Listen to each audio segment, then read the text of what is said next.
Check one, check one.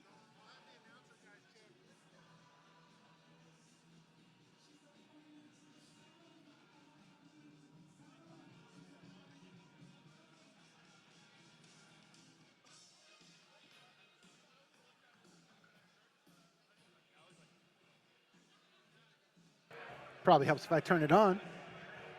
Yeah. Okay. And you got him too? Check one, Yeah. All right. check one, Yes, sir. check one.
Welcome to the Silver Reef Casino for Coga Combat Games in Ferndale, Washington. I am Ed Herman, and this is my co-host, Robbie Tubbs. Robbie, tell us about this heavyweight main event fight tonight. Ed, this heavyweight fight has been years in the making. Both of these guys were supposed to fight each other numerous times. Those fights have fallen through. This could have been a fight we were never going to see, but the MMA gods have shined upon us. And tonight, for the Coga heavyweight title, we finally get Jordan Currie versus Anthony Hamilton. And I predict this fight is going to be great. If you see here, Anthony Hamilton is a big heavyweight. He knows how to use his weight. Here you see, he'll get you against the cage, body shots, just wearing that body down until he can work it to the takedown. This is his specialty. He gets to the takedown, he smothers his opponents, just punches in the head, wears them out, takes them out of their game plan, saps their energy, and just keeps doing work to get to the victory. Jordan Currie is another very fast heavyweight. He's got quick hands, puts combinations together. He's quick, he's skilled. This will be amazing. The other bonus is 11 of Jordan Currie's 12 wins are by submission. He has a gnarly ground game. That could potentially cancel out Hamilton's ground game. Either way, this fight's going to be great. I'm excited for it. The Coga heavyweight title is on the line. We finally get to see Jordan Currie, Anthony Hamilton. Ed, are you excited for this fight? I'm extremely excited. Let's get this fight night started. In the cage is our ring announcer, Garrett Fertig. All right, fight fans, we would be starting right now, but we are waiting on EMTs to get here. So as soon as the EMTs have arrived, we will start. We wanted to start promptly at 7 o'clock, but people die all the time, so we're just waiting on them. However, when the EMTs do show up, I would like everybody to give them a big round of applause for being late, please.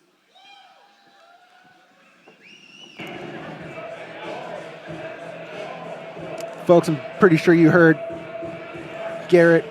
We're waiting for the EMTs. Not sure why they're not here yet, but as soon as they get here, we'll get going with Coga Combat Games. Remember at the Reef, live from the Silver Reef Casino. Guess we're in technically what we call a holding pattern. Yeah, you know, they got to make sure we have the right.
Hoisted in the cage. Mr. Garrett Looks like we're ready to go, folks.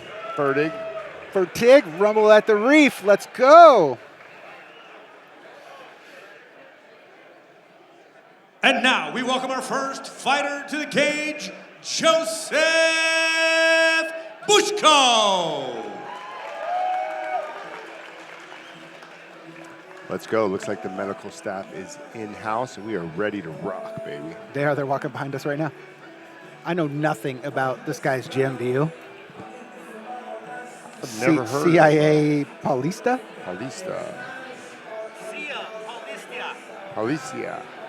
Garrett's fixing me saying CIA Paulista. Yeah, my Spanish is not. I think it sounds the cooler saying greatest. CIA. I've been working on my Portuguese, though.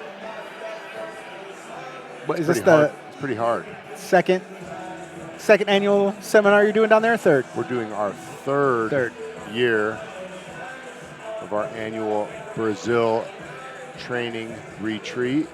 Looking forward to that, leaving on Tuesday for Florianopolis. All right, here comes Joseph. Coming in with a 1-0 record out of Omak, Washington.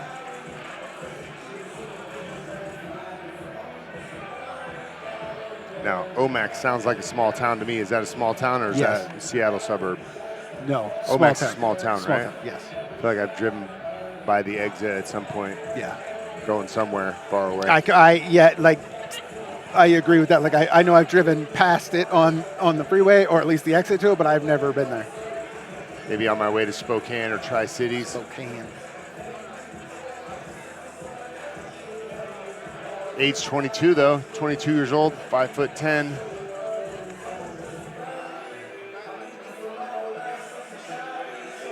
Coming in with a 1-0 record. That's going to be a slight advantage he's going to have against his opponent, Andrew Jeffries, making his debut. Looks like his opponent, Andrew Jeffries, is from Bellingham, right down the road, so he's going to be the hometown boy. Yeah. So Joseph's going to have to,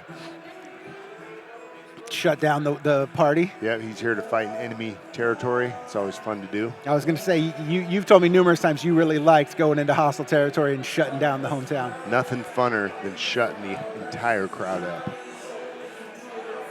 When they're rooting against you anyway. Yeah. And they do get loud up here in Silver Reef. Ferndale comes out in support. All right, folks, let's get his opponent out.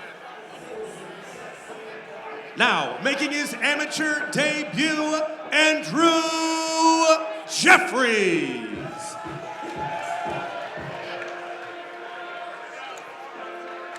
Okay, Andrew Jeffries. I saw him in the back taking a nap. I do recognize his coach. He's always got some crazy colors going on. Today he's wearing the yellow sweats with the yellow fanny pack. Remember a couple shows ago, he right. was wearing something crazy that I commented on. I can't The remember. weird onesie thing with the fanny pack. I do remember that now.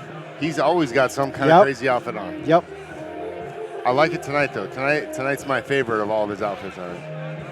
Making his amateur debut, he's a year older than his opponent, but as you said, he'll have the hometown behind him tonight. Your math's not real good, is it, my friend?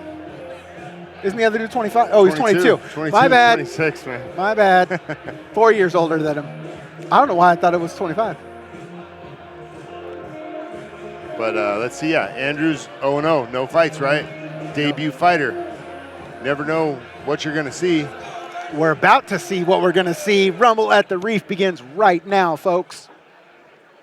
Good evening, ladies and gentlemen, and welcome to Rumble at the Reef 4, streaming live on Coga.tv. Here, from the Silver Reef Casino Resort, Combat Games MMA begins our amateur prelims with three-minute rounds in the lightweight division, presented by Primal Combat Apparel. We introduce to you first, the blue corner, standing 5'10", weighing 156 pounds, making his Combat Games debut 1-0 as an amateur. He represents CIA Paulista from Omak, Washington, Joseph, Fearless Warrior Bushko. Now we introduce his opponent across the cage, fighting out of the red corner. Standing 5'9", weighing 155 pounds. Tonight he makes his amateur MMA debut, representing Bellingham MMA from Bellingham, Washington, Andrew Jeffries. Your referee, Ryan Hoisington. Here we go, first fight of the night. Right, looks like I was pretty close. OMAC is up near Spokane. Referee Ryan Hoisington calls the duties for this first fight.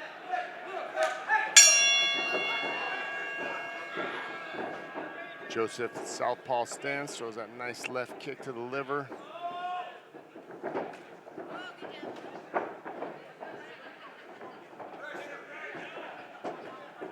Ooh. Right, Ooh. these guys are getting right after it. Not much of a feeling out process. They're in each other's face right away.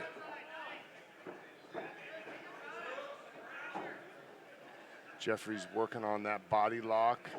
Oh, Joseph with the double unders now. Turns Jeffries to the cage. Working on those body shots. Like to see these guys work for a little head position.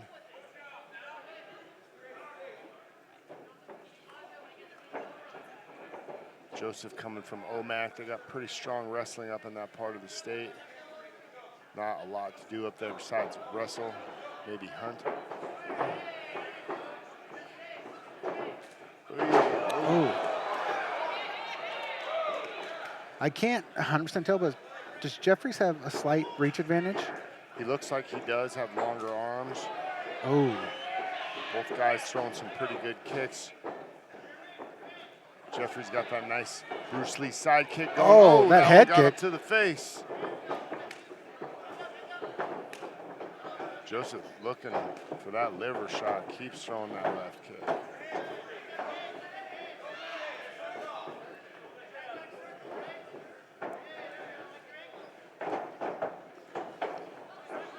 Again, both guys getting right after it. Right after it. Gotta love that. Oh. Nice straight right hand there by Jeffries. I'd like to see Jeffries keep his hands up a little bit more. Hey. Oh, right into the side of the cage. Almost Vitor Belfort style, coming down with those power steps. Like Jeffries has landed the more hard shots, but Joseph, got that ginger chin. He's got that ginger chin, and Jeffries did have that head kick that it connected. Yep. Oh, wraps it over. Oh, he's working on that guillotine now. He's got the arm in. I don't think it's deep enough unless there we go, out of it. Good, and Joseph clears it. Good technique though for your first fight and seeing that opening and trying to take it at least. Oh, big knockdown with the left hand. Drops Andrew Jeffries to the ground. Jeffries doing a good job of keeping his feet in between them, minimizing the damage, and the round is over. Got to get that one to Joseph. Primal Combat Apparel. Because of the knockdown. At the Coga Primal Apparel booth, Not sure out how in the clean it was, front, if he or slipped a visit little or what. primalcombat.com. I think it was clean. I don't know if we'll see a replay, but that left hand was clean. It was while he was backing up, but it was a clean shot. But had that not happened, it might have been Jeffries' round because of the head kick and the more power shots, but that knockdown definitely gave it to Busco. See his nose just a little bloodied up there on Andrew Jeffries. Here's our replay. Here was the clinch work, wrapping up those long arms. Nice side kick there by Jeffries. Sparta kick, damn. I don't know if we're going to catch that knockdown or not. That was a slip. There was that head kick. Oh, that was that nice side kick to the face there.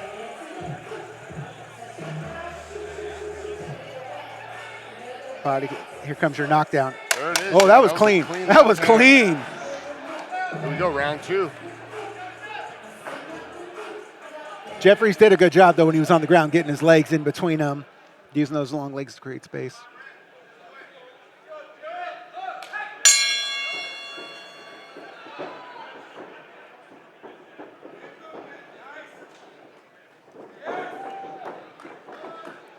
Jeffries landing a little bit there. Oy. Right back where they left off. Oh, both guys connected with those. Oh, Jeffries drops Joseph Busco. Oh, Both guys are throwing down. All heart, all gas going tonight. Oh, takedown right into mount almost. Jeffries is controlling the wrist and coming back up to his feet. Good job getting back to his feet. These guys are leaving it all in the cage. Let's see who has the bigger gas tank. That may be the deciding factor here tonight.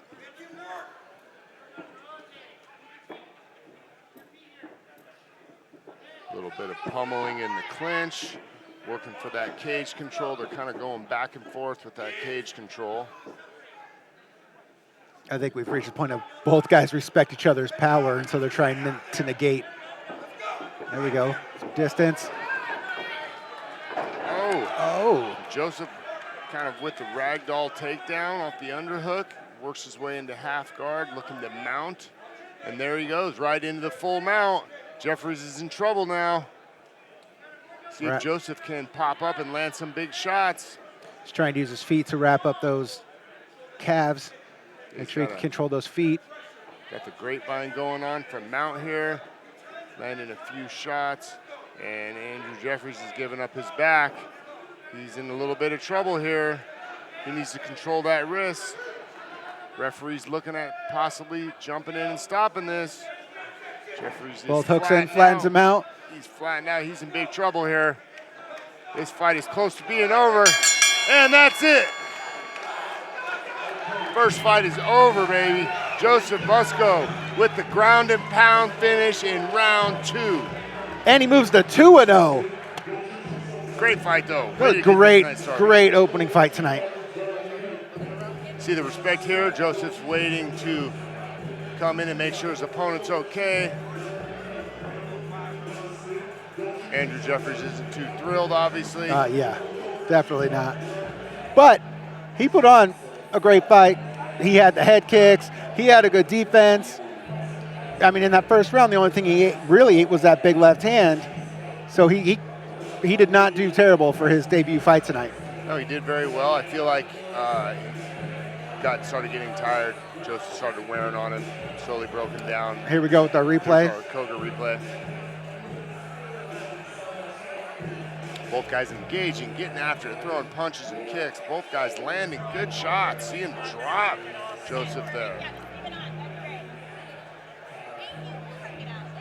Jeffries had good combos when he was throwing them. Like, it was kicks. He might have just wore himself out a little bit, because right here he just kind of got ragdolled down, and then he didn't really do anything to stop Joseph from advancing into the mount and finishing the fight. Here you see what he moved to mount, and he eventually took his back, flattened him out, and just started raining down punches until Ryan Hoisington had seen enough. Folks, let's get our decision from Mr. Garrett Fertig. Ladies and gentlemen, referee Ryan Hoisington steps in and waves off the contest. Official time, 2 minutes, 5 seconds of round number 2. Declaring your winner by TKO, Joseph Fearless Warrior Bushko.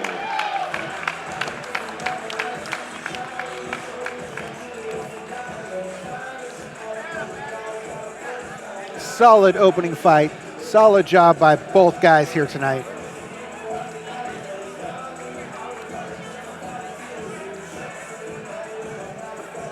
All right. Man, that dude does have some outfits, doesn't he? The yellow jeans with the yellow fanny pack. Well, it looks like we're going to bout number 2 here. Fans, Coga Joe here. I want to personally thank all of you for tuning in tonight. Thank you for coming out and showing support to our local fighters. I've got a message for all you savvy business owners out there, so listen up. If you've been searching for the perfect platform to showcase your brand, you're in luck. Our viewers are passionate, they're engaged, and they're loyal to local businesses like yours. And that's where you come in. We've got prime ad space available between bouts just like this to speak directly to your audience. We also have sponsorship opportunities to show off your company's logo. We have cage-sponsored decals, video and replay graphics, and ring announcements to increase your brand awareness. We view every sponsor as an honored partner for Coga, and that's why we offer our sponsors exclusive deals like season tickets and ringside seats. We'll create an incentive package that's just right for your company. So what are you waiting for? Visit Coga.tv or email me directly at kogajoe@me.com. Let's get your brand in the spotlight. Now back to the action. There you see it, folks. Sponsorship opportunities, all things combat games. Visit Koga.tv. Let's go with our second fight tonight. Making his way now, Josh Webley. We've seen West Coast Fight Team a couple times. We know West Coast Fight Team. Those boys come to play, don't they? So Josh Webley making his amateur debut at 35 years old, 6 feet tall, coming out of Maple Falls, Washington.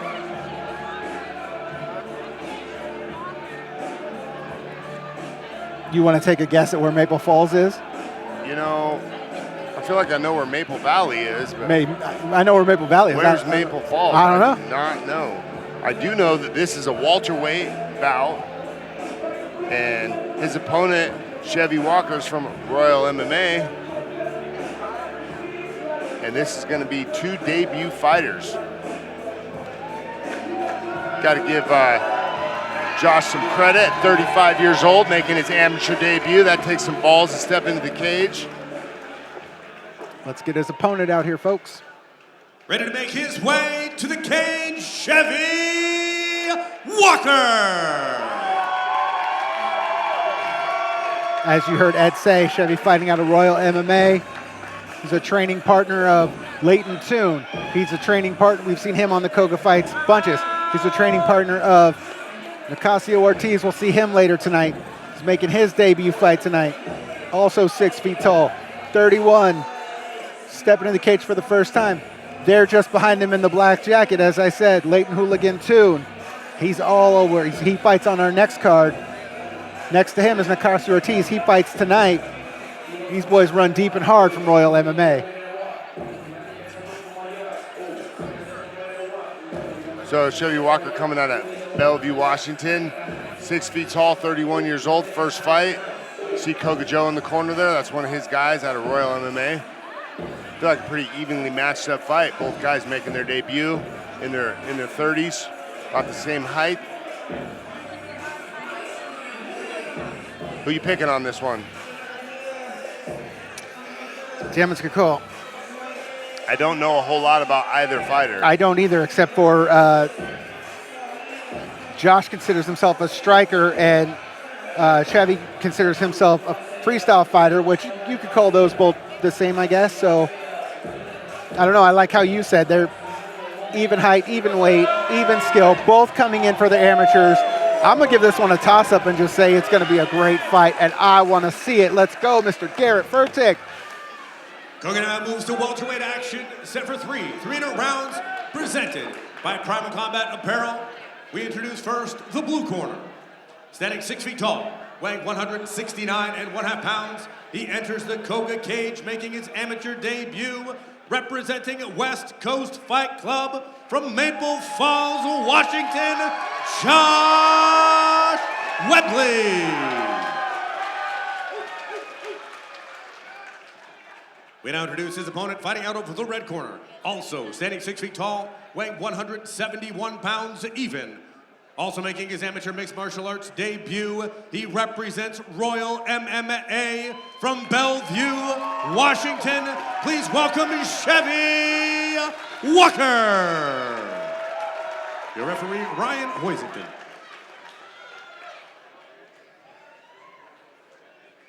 Ryan Hoisington calls the duties once again. I got to think Maple Falls must be somewhere up here unless a lot of people showed up for Josh, because they got loud when they said his name.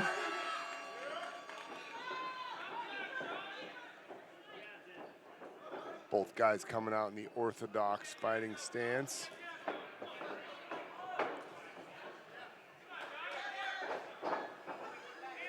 It's like Maple Falls is Right down the street, kind of. not far.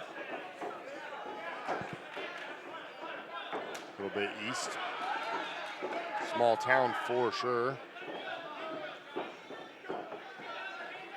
Right in the center of the cage, feeling each other out. Nice long jab by Chevy there. Like to see that range from these young fighters. Both guys being pretty patient, taking their time. Oh, big walked right into there. that.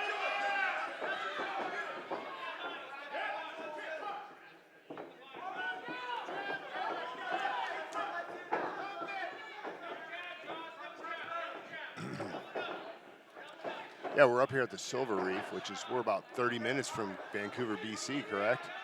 Pretty darn close to Canada. Yep. That's where later tonight the Diaz fight camp comes out of. Chevy real good on his feints and feints. Oh, just like that. Yeah, he did eat one coming in, but he landed his. He's landing that jab pretty well, keeping his range. Both guys look pretty calm, cool, and collective. Nice seeing that side kick a lot tonight. Oh. Josh coming with that big swooping right hand. Again with it. A nice right hook. Like to see him throw it nice and straight down the pipe. Maybe tuck his chin a little bit.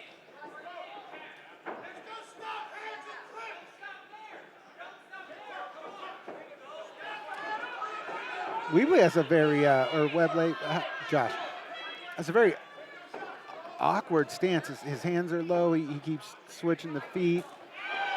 Ooh, you can hear that kick. Yep.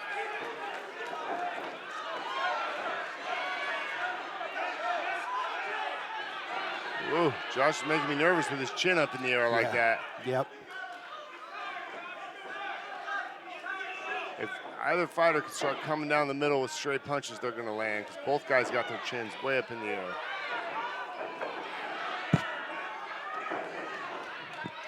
It's been a kickboxing battle so far. Another jab. Good body shot there. Ooh. Weebly likes that big right hook. There it was again.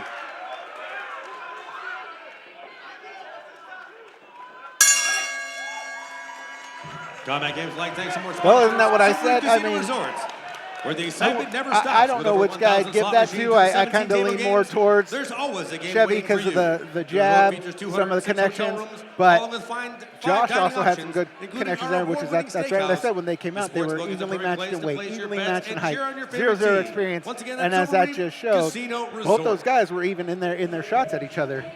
Here comes our replay. You can see Chevy's landing more punches, I feel like. He landed that left jab. That hard kick to the body, we heard that land. Weebly's throwing hard, but he keeps missing that big right hook. If Chevy can keep making him miss, that's going to tax on Josh's gas tank. So, It's going to zap that energy. but I think I would give that round to Chevy Walker. Landed a few more shots. Here we go, round two. The I am corners are excited. stepping out of the I am cage. excited we're getting a round two out of these guys. Yeah, I agree.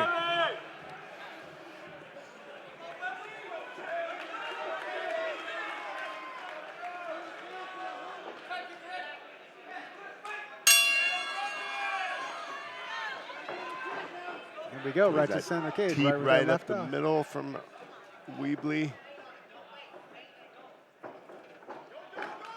Looking for that jab.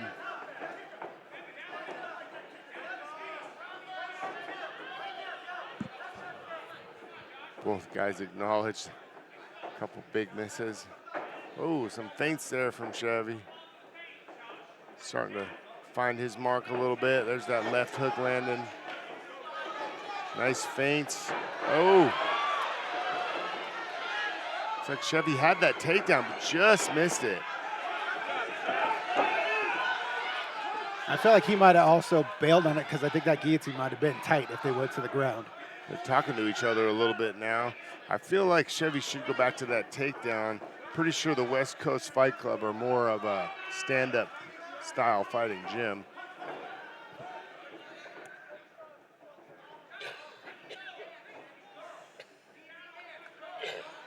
Here we go with just has him backed up against the cage.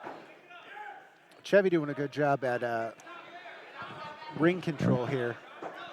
Yeah, he's kind of dictating the pace of the fight here, controlling the cage.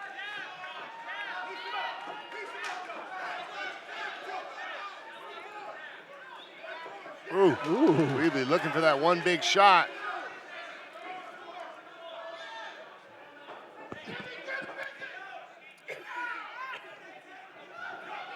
Weebly looking for that one big shot, and or Chevy there we go. And that's what happens when you wait and look for that one big shot. You knock yourself off balance. Yeah, that was crazy. Walker got him with kind of like the kung fu move. Like the MC Dojo, right? McDojo style. McDojo style. Looked at him, he fell down. I don't know what the hell happened. Oh, good knee. Oh, nice knee there by overhand Weebly. right. That hurt him a little bit. Weebly's taking some big, deep breaths. Like to see him move his feet a little bit more and set up that straight jab. Nice little mouse developing above Chevy Walker's left eye.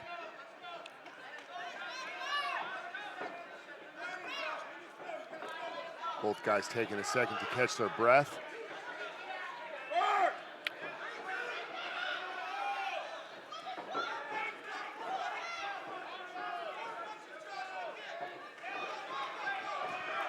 Chevy doing a good job still of ring control. His feints and feints are great. Yeah, he's kind of stalking him down, controlling the distance there. 10 Being seconds. patient. Oh. Nice big right hand there.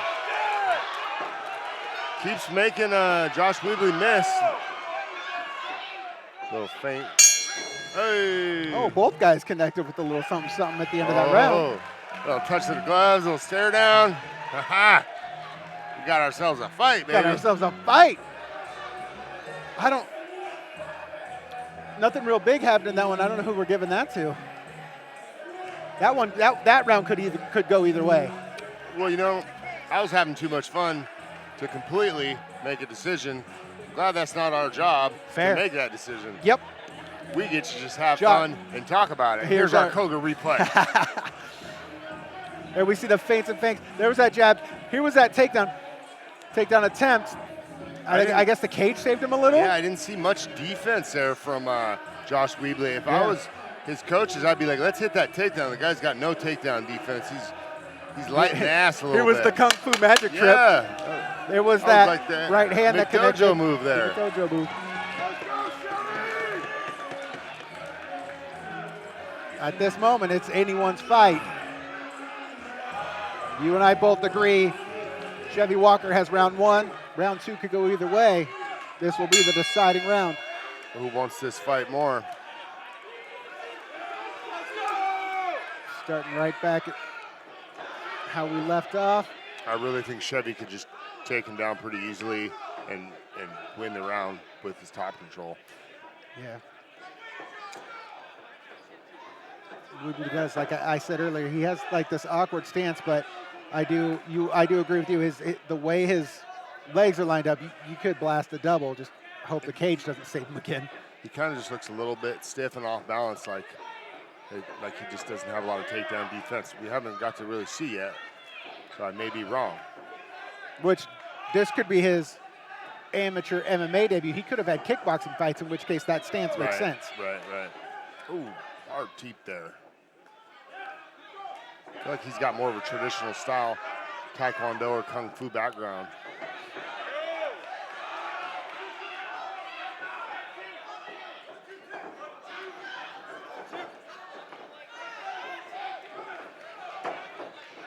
Pretty good action for two MMA debuts. Yeah. 170-pound fighters. Both guys are having some fun. They're pretty well prepared. Yeah, this has been a really solid fight so far. Ooh. You know, the crowd is thirsty for that big knockout. I know Josh is working on stuff, but I'd like to see him take more chances. Throw a 1-2 and a head kick or an uppercut. Like, he's got to take some chances just to see. Again, I know this is their first fight in their debut and the nerves and all that, but you got to take some chances, especially with Walker, a guy who's just, look, he's moving around, he's looking the other way. Like, he is just having fun. Like, just take chances with him, especially in this third round. Yeah, he got poked in the eye a little bit there, but again, I'd like to see him throw some straight punches down the middle, hit that big blast double, put this guy on his butt. Agreed. But you know, these animals in the crowd are thirsty for blood. They want to see the knockout. Oh, he I think he tried for another takedown. I'm not sure what just happened there. Good job landed there. Yeah, and the crowd was evenly matched, cheering for both guys when they came out, and they're getting loud here tonight.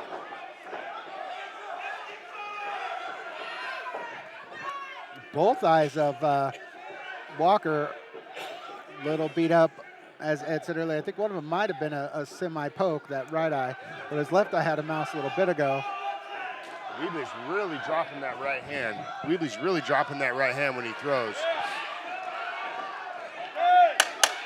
10 seconds. Chevy needs to throw a left hook. It would land. Oh, nice good knee to the knee. body.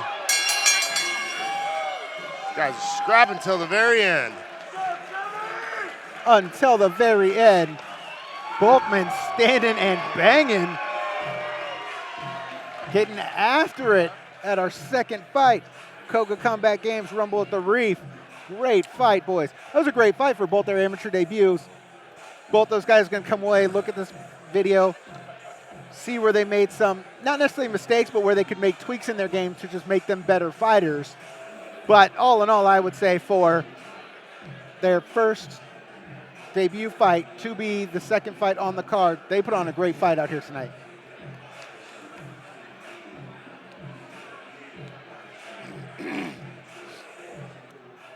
Here's our replay.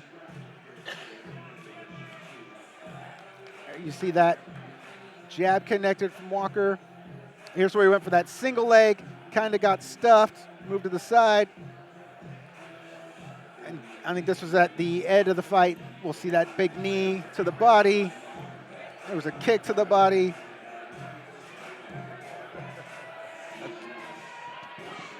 I think our judges might have also had trouble calculating that round. Yeah, pretty close one to call, but I'm pretty sure Chevy did enough to win that fight. Yeah. But that's not to take away from Josh. Josh did good. I'm sure we'll see him back.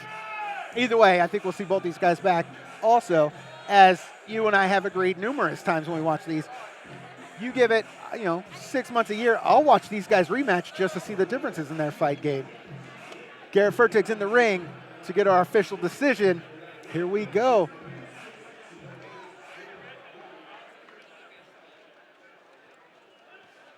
Ladies and gentlemen, for 3 rounds of action-packed action, we go to your judges at cage side for the decision.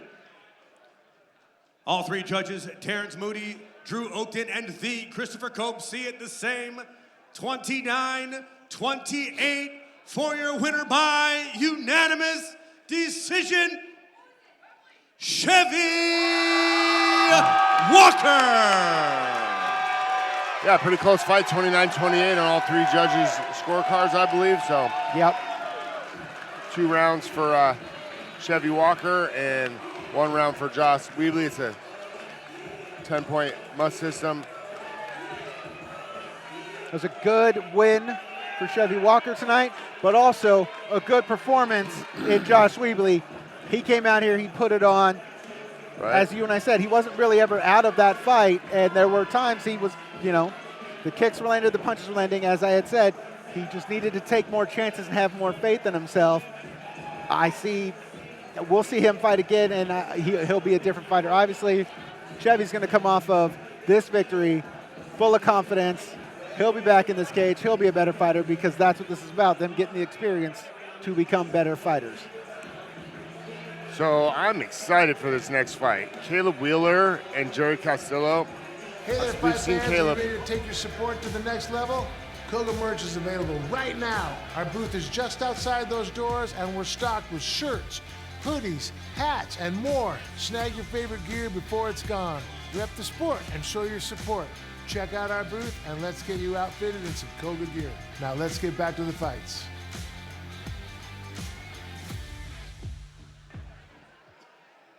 All right, folks, let's get fight number 3.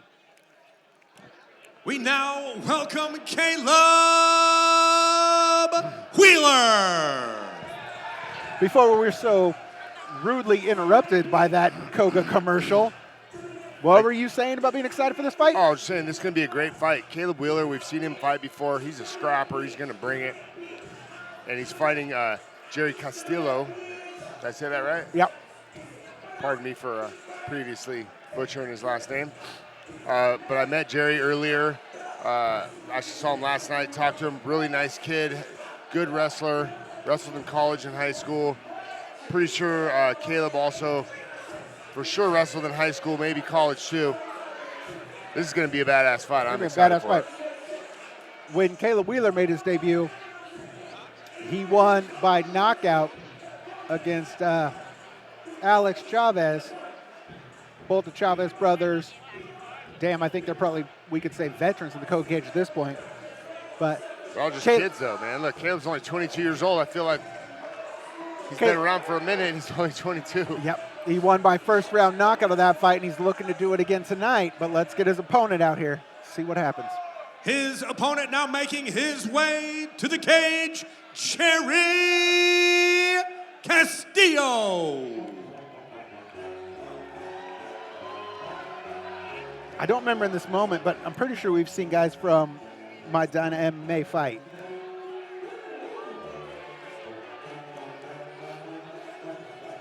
Coming in with making his debut.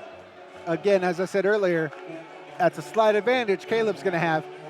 Caleb's already been in this cage once, and in that fight, him and Alex Chavez went at each other just swinging, so he knows what it's like to be in a fight in this cage. He doesn't have to deal with those nerves.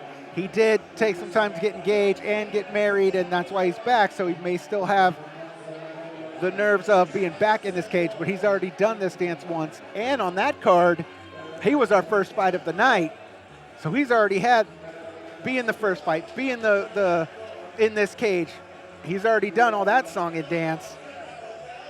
Jerry is making his debut, so he has to deal with the nerves of fighting in front of a crowd, getting in this cage, getting after it. Yeah, another young fighter, just 23 years old, coming out of Medina MMA in Ellensburg, Washington. I can't remember the name right now, but we saw someone fight from that gym that was really good. Yeah, we did have somebody from Medina MMA before, and came out here and scrapped pretty hard. Yeah. I was talking to Jerry a little bit. He said he moved to Ellensburg from California to stay away from trouble, to stop getting into fights and beating people up. Look where that got him. Look right where in that the Coga cage. All right, folks, fight number 3 is about to begin. Combat Games MMA would like to recognize all the brave men and women serving around the world in the various branches of our military, and to all the former military personnel in attendance and streaming live on Coga.tv, we thank you for your service. Combat Game now move back to the lightweight division, set for 3 3-minute rounds. Introducing first, the blue corner. Standing 5'8", weighing 154 pounds, returning to Coga after a first-round stoppage victory in his amateur debut. He represents Zero Sum Martial Arts from Linden, Washington, Caleb Wheeler. Where's Caleb from?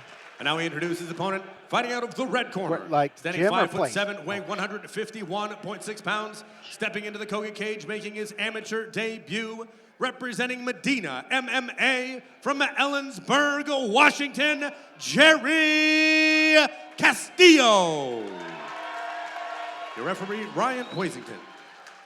I apologize, Garrett. We didn't mean to step on you there. He's from Caleb Wheeler's from Linden, Washington.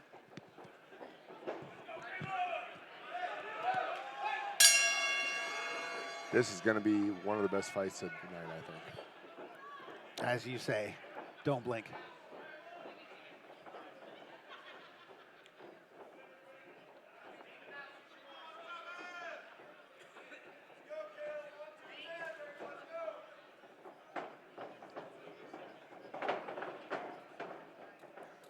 Both guys feeling each other out a little bit, being pretty patient. Oh, nice hard job there from Wheeler.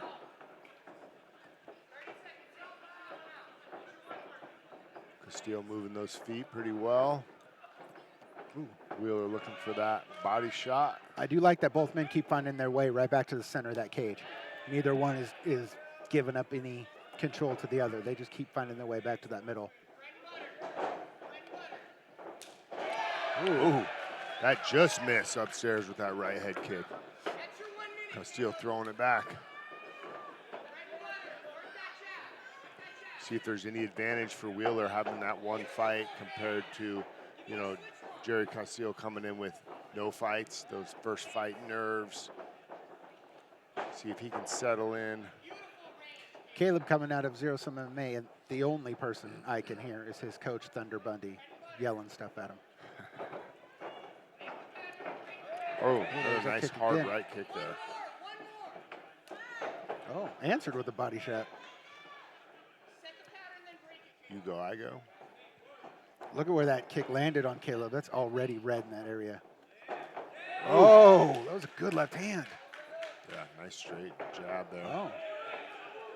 But Jerry answered with some nice punches of his own. Yeah, it's funny, these guys are both wrestlers, and they're standing and banging. They're standing and banging. I've wrestled my whole life. I want to knock people out. Yep. Both guys doing a good job of what you said. You get one, I get one. Oh, Wheeler coming with some big, heavy hands.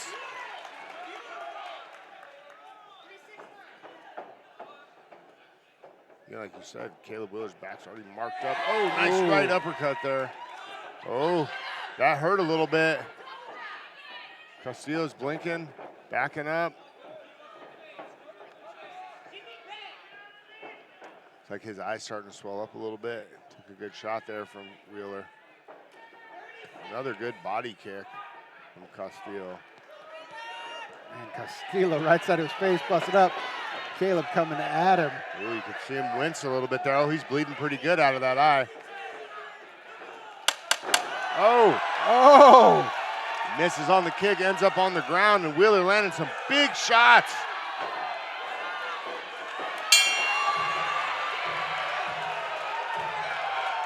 You know, one thing, I'm going to say this.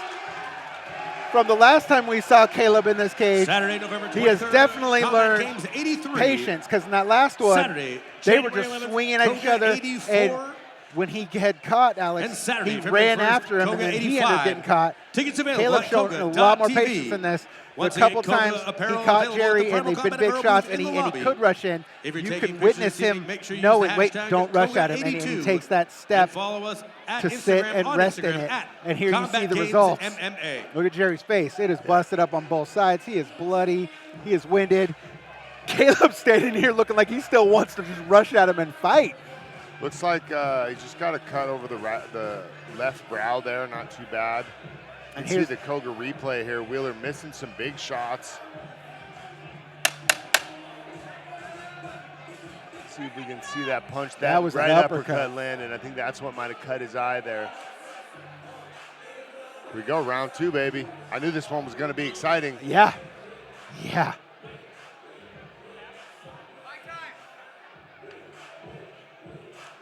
Got to get rid of a bloody towel. Here we go, round two. Right to the center of the cage. Both guys just ready. See how Castillo can settle down and handle, taking some shot, a little bit of damage. Seeing his own blood for the first time in the cage. But you see, like I said, you see Caleb settling in, picking his shots a little. Yeah, you can see Caleb Wheeler's a little bit of experience, a little calmer in there.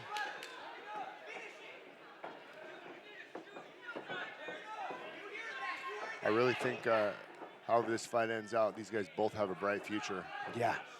Both tough guys, having a good time, smiling. Oh, Oh. big right hand there. That hurt Jerry Castillo a little bit. That did. He backed up. I don't know if he's. Oh. Wheeler's unloading with some big shots. Castillo hits Oh, that he got double. the takedown. Takedown right to the center of the cage. Oh, Wow. Big Kimura Solid sweep. transition to mount. He needs to be. oh. Wow. Great fight by both young men. You know what? I'd like to see that one go a little bit longer, but got to protect these young guys from themselves. Yeah, yes, because I do want to see them do it again. Jerry did a good job. He was eating shots against the cage, changed levels, busted that takedown, and then Caleb, what did you call? What was the transition he did from It was like a Kimura sweep, kind of how you throw your hips to sweep with a Kimura. You can do that to reverse. Because that was It beautiful. was like a bridge and roll, but it was more like a Kimura sweep motion. That was beautiful. And then he just stood up, raining down punches. I think, like you said, Huisington, obviously to protect the fighters, but you also have to remember Caleb had landed that shot that backed Jerry up, and he kind of was dazed out of it then. Here's our replay. There's that shot, that overhand right hand. That's what backed Jerry up. And this was when Caleb just came at him against the cage, just raining down punches. But here's Jerry changing levels. Oh, I thought we were going to see the sweep, but that's fine. And here you see him covering up, and Huisington had seen enough. Again, protecting these young fighters. Solid fight by both guys. Let's get our official decision. Ladies and gentlemen, referee Ryan Huisington calls off this contest at 1 minute, 11 seconds of round number 2. Declaring your winner by TKO, Caleb Wheeler.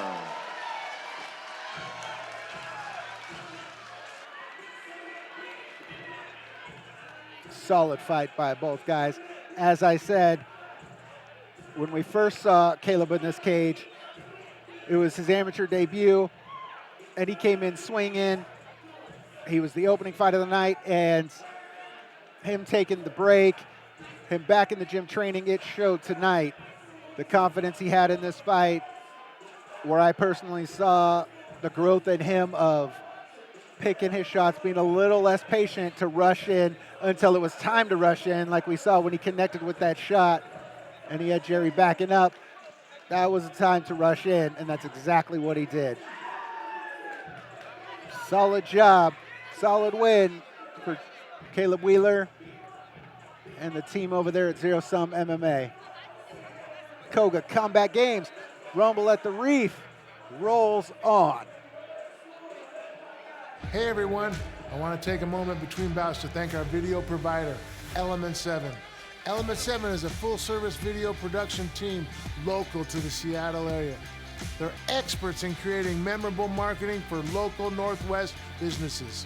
Broadcast commercials, social video campaigns, and brand stories. They do it all. To learn more about elevating your brand through strategically crafted video, visit element7.tv or scan the QR code you see. Folks, all our video production stuff that you see before you on our live stream comes from Element 7. Visit element7.com for any of your audio-visual needs. Love those guys at Element 7. They make me and Ed look and sound good.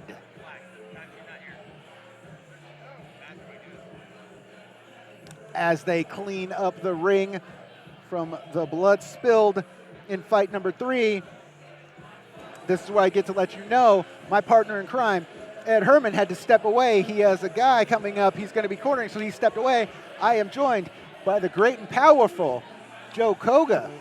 How you doing? That's a stretch. How are you, brother? I'm doing good. Some good fights to start off the night, I think, don't you? Dude, those are Exciting. great fights. Yeah. They kind of showed their experience or lack of experience, but they're athletic and entertaining, and they're good fights. Yeah, as I said, you'll remember the first fight with Caleb when he fought Chavez. It was both of their debuts, and they did have those nerves of just swinging and going at it. I think Caleb showed a lot of growth in this fight, being a little more patient, not rushing in until it was time to rush in. And when it was time to rush in, we saw what happened. Yeah, he was like a shark. His eyes rolled back in his head, his teeth came out, and he closed. Yep. He's got a lot of power, too. He's a big 55er. I just talked to his coach, talked about getting them on January 11th to Lalip, maybe fighting the winner of Malik and the 155 title if we can get them to defend. You know, in 2 weeks we're at November 23rd. We're at Clearwater Casino, and we got Malik Lee, Marvelous Malik, fighting King Arthur Millis from Kitsap Combat. We started that a couple months before, right? Yeah, yep. I don't even remember when they're all blurring together now. So we could do Caleb Wheeler and the winner of Malik Lee and King Arthur Mills for an amateur title. That would be good, yeah. But also, we got Eduardo Chavez on that next card, November 23rd. If he happens to win, we could still potentially see Caleb Wheeler and Eduardo Chavez. He That might could also want be that smoke. All right, folks. Enough talking about the future. Let's talk about the now. And now is fight number 4. On his way now to the cage, Rodrigo Teixeira.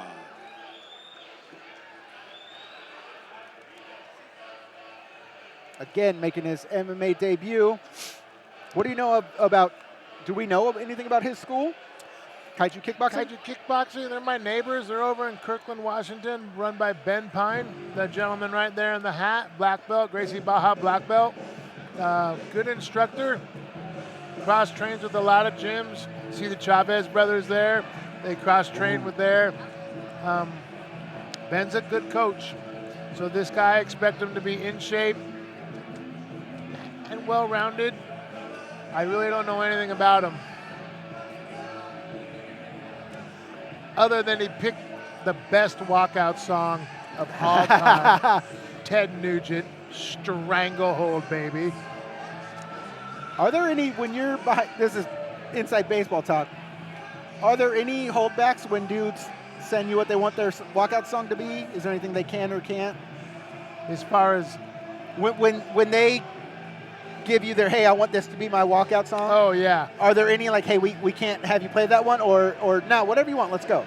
Yeah, I mean, unless it's something crazy that's going to be cursing up a storm and offend a bunch of people, Oh, they fair, can fair. pretty much pick what they want. I just didn't know, like, if there were certain clearances or rights, or no, hey, you want to walk out to this because it gets you hyped, let's go. I think the walkout song that you pick tells you a lot about the person, I think. Yeah. You know, when I'm collecting all that information for Tale of the Tape, and they pick the songs, I'm like, okay, this guy, I like this. I like that song. And now to make his way, Perovic. Coming out of Diaz Combat Sports, you've heard me say it numerous times. Anytime we see the name Diaz Combat Sports on our card, folks, they are coming to fight. They are coming to scrap. Coming down from Vancouver, BC. Handful of these dudes on the card tonight. Our co-main event, Kees Huisman out of Diaz Combat Sports. These guys show up. They roll deep. They show up to fight. They got a gangster squad up there. Yeah. Bunch of tough boys up in Canada. Men, I should say. I shouldn't call them boys. I should call them men. But they're a good crew. Hey, you got to say fighters. They got Charlotte Champagne up there. She's a beast. Look at her. There she Beauty is. and the Beast. Charlotte is a Beauty and the Beast. Oh, I remember Ed and I dubbed her Charlotte popping bottles champagne after we saw her perform in this ring. I'm excited to see what Juan brings. I mean, Diaz Combat Sports, you can't talk highly enough about them and how well their fighters are trained, how calm and poised they are, very conditioned, excellent shape. And they're all really nice guys, really good people too, very friendly, very grateful to just have an opportunity to fight. They're always super thankful to me and just appreciating the opportunity. And again, that's a thing you and I talk about on the breakdown show is a lot of this, especially when it's the fighters making their debuts, a lot of this is the schools they're coming out of, the head coaches they have, because the head coach and the school wouldn't be letting that fighter come do this unless they felt they were going to represent their school well enough, because you never want your school to look bad. Yeah. So guys coming out of Diaz, Livewire, Royal MMA, there's a reason they're letting that fighter come in with that name on their cage, and we're about to see why, folks. Coga stays in the lightweight division as we conclude our amateur prelims set for 3 3-minute rounds presented by Silver Reef Casino. And now we introduce first the blue corner, standing 5'8", weighing 156 pounds. He's making his amateur MMA debut representing Kaiju Kickboxing. From Sintra, Portugal, please welcome Rodrigo Teixeira. And now he introduces his opponent across the cage, fighting out of the red corner, standing 5'9", weighing 154.5 pounds, 0-1 early in his amateur career. He represents Diaz Combat Sports from Vancouver, British Columbia, Canada, Perovic. Your referee, Ryan Hoisington.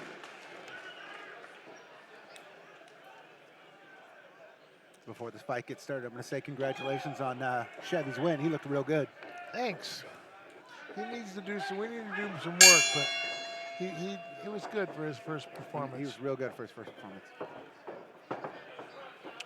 Oh, good nice left little hook. left hook.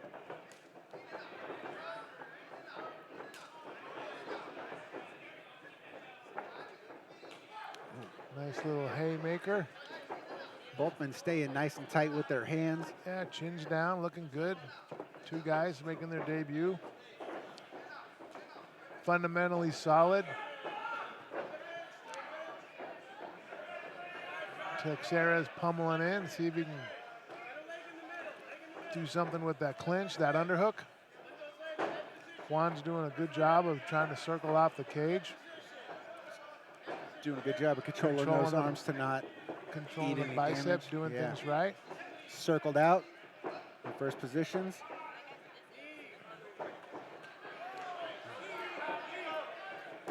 Nice left hook, followed by a straight right hand.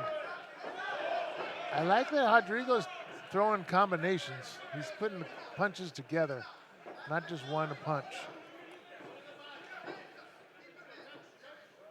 Some good head movement. See, nice little combination there. That little bitch slap of a left hook landed. Looked like he got caught in the eye though already. I didn't really see it, but Rodrigo's got a little mouse on the right side of his eye. Juan almost caught him there with the left hook. These guys are looking good. First fight, I mean, really. There it goes. Oh! Oh, he was trying for a toss. Didn't quite work out. But he's working his way up, not staying down there. That's good. Got back to his feet. Wizard fighting, cross facing.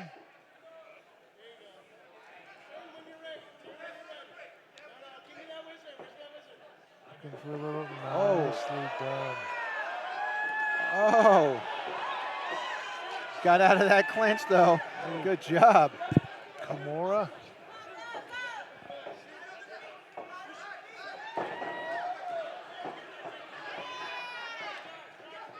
Kind of abandoned that takedown. Yeah, I'd like to see him set up that shot with some punches and not just lunge in.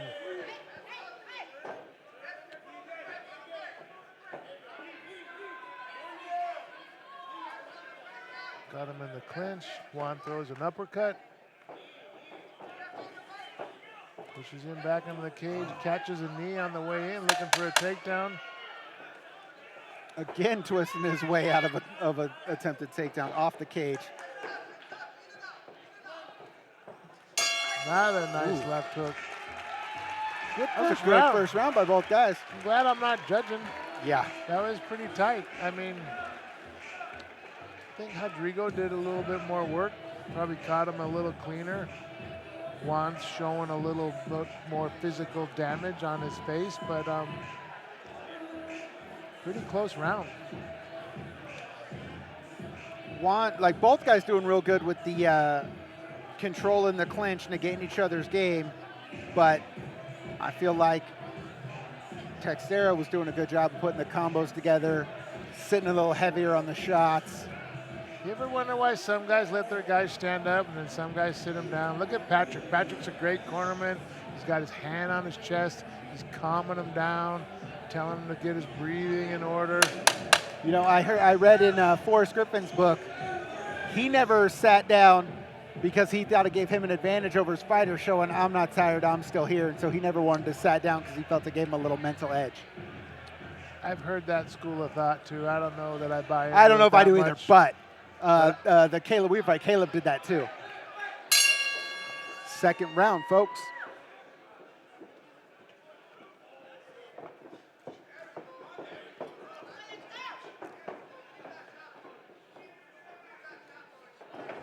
Nice there we single go. leg, snatch, single, runs the pipe, drags him down. Juan's immediately working his way up, wizard fighting. Right back to his feet.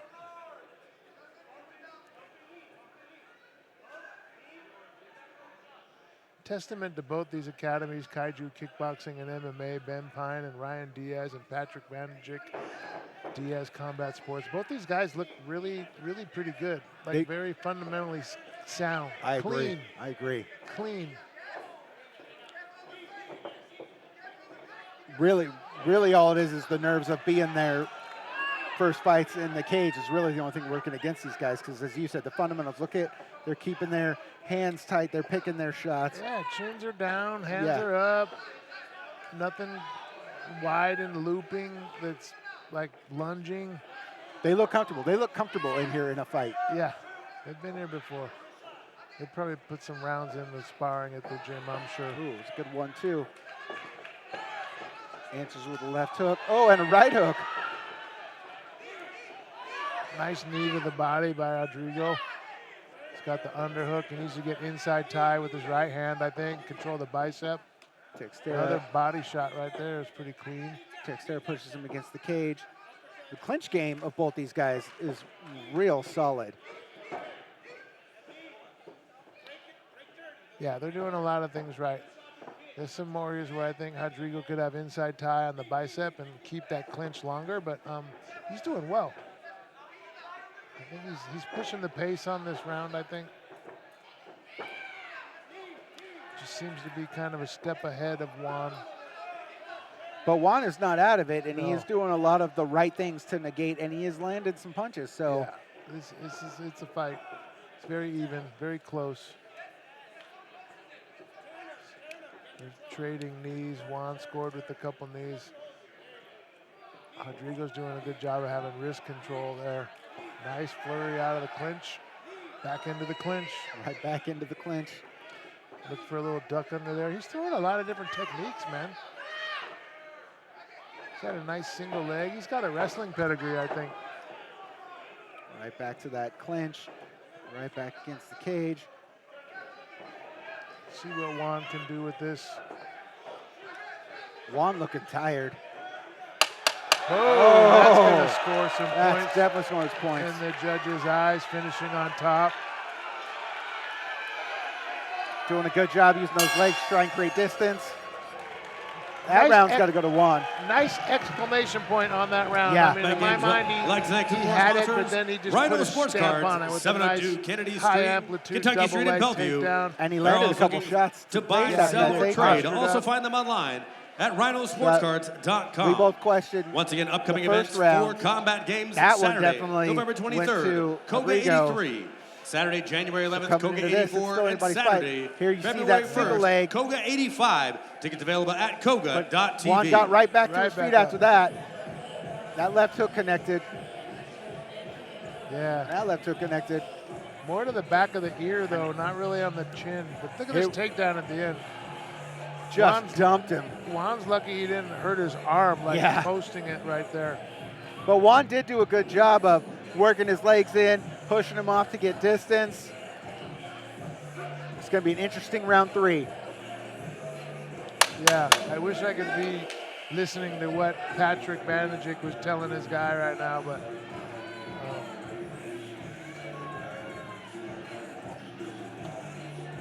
Juan's got a nice mouse over his left eyebrow there, starting to close up a little bit. Here we go.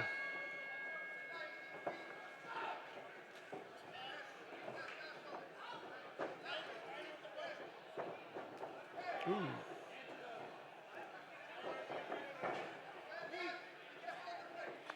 Oh, body shot. Back into his cage, going for a takedown of his own. Oh, Teixeira does a good job of separating those legs so the double leg doesn't happen. Yeah, he's got to pull him off the cage. He's kind of abandoned it now. Oh, that He's got his that head. left arm might be, that left arm might be under. Nice. Snap down to a back take. We didn't quite get it, but he's working the front headlock. There's your back Rodrigo is take. a wrestler. He has wrestled in high school or college somewhere for sure. I don't know where. I didn't talk with the guys yesterday because I know I was just filling in. But that snap down to a back take. Yeah, that definitely shows some type of wrestling pedigree. Even if it's just in the gym MMA wrestling, that definitely shows he understands wrestling fundamentals. Well, Juan, he keeps his hips up high, and Rodrigo maintains position. Full mount. It's going to be a long minute, 51 seconds left. Juan's in a bad spot. It's a tough spot to be in with a guy like Squeezing tight, Rodrigo, smothering him before he posts up. him, yeah. Trying to get those legs up. Back take. He's going to take the back, giving up his back. Oh, he I don't think it's under. No, Oh, it he wasn't. Back to mount. abandoned it to post. Look at him staying low, smothering. Looking Yeah, for a he's submission. Doing a good job of staying heavy with that chest. Sneaking up into high mount, and then goes for an armbar. Oh. And then just gets right up. Juan gets out, gets to his feet. Pushes him against the cage. Teixeira does a good job when Juan has him against the cage of working his arms under the whizzer, anything he can do to somehow spin out of it. Yeah. He attempted that armbar, got in a little trouble, but he immediately came up and out and maintained good position, won the next battle.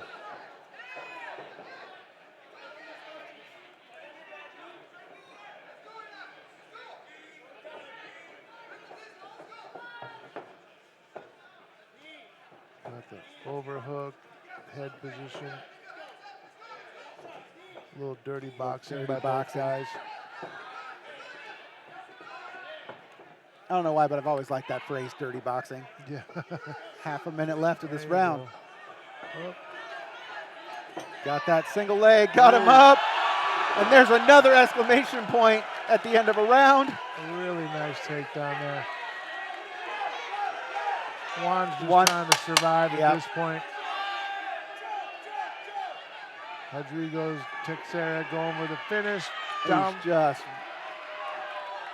going for it, bell to bell. I like it. Great fight. Great performance. by both guys. By both guys, By yeah. both Juan, guys. Juan did, clearly lost the fight, but showed a lot of fundamental skills, showed some heart, rallied. But you know what? He only clearly lost the fight because of those exclamation point takedowns by Rodrigo. Because had those takedowns not happened, we would be questioning round for round for round. So Juan was in this fight except for those takedowns. Here's a replay. Here you see Rodrigo spinning to take the back, landing those punches. Here's where he had him flattened out, landing punches. Jan doing a good job of defending, rolling. Here was that takedown, just picked him up. Man, Jan really needs to not be putting his hand down, just eat the takedown, because that's going to go bad for you one day. This was the end of the fight. You can see his arm was trapped. Even if the bell hadn't rang, Huisman would have called that fight off. But good job by both men. We'll see both these guys in the cage again. But as we said, this fight is definitely going to Rodrigo Teixeira. And that's a good job by Kaiju Kickboxing. They came in and they put it on to Diaz Combat Sports. Yeah, he clearly pushed the pace. All right, folks, let's get Dominated our the official clinch. decision. Ladies and gentlemen, having gone the distance, we go to your judges for the decision. All three judges, Terrence Moody, Drew Oakton, and the Christopher Cope, see it the same 30-27 for your winner by unanimous decision, Rodrigo Teixeira.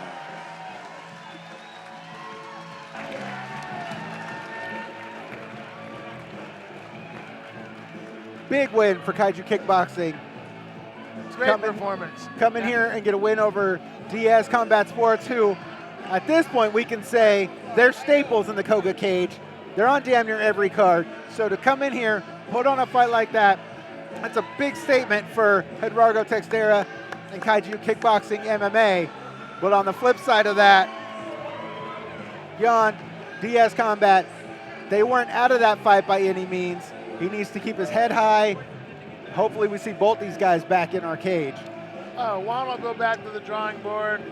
Ryan Diaz and Patrick Manajic, they'll just analyze the things that he did right, point out the things that he can do better, and he'll just go back to work. That's how they do it over there. That's why they're such a good team.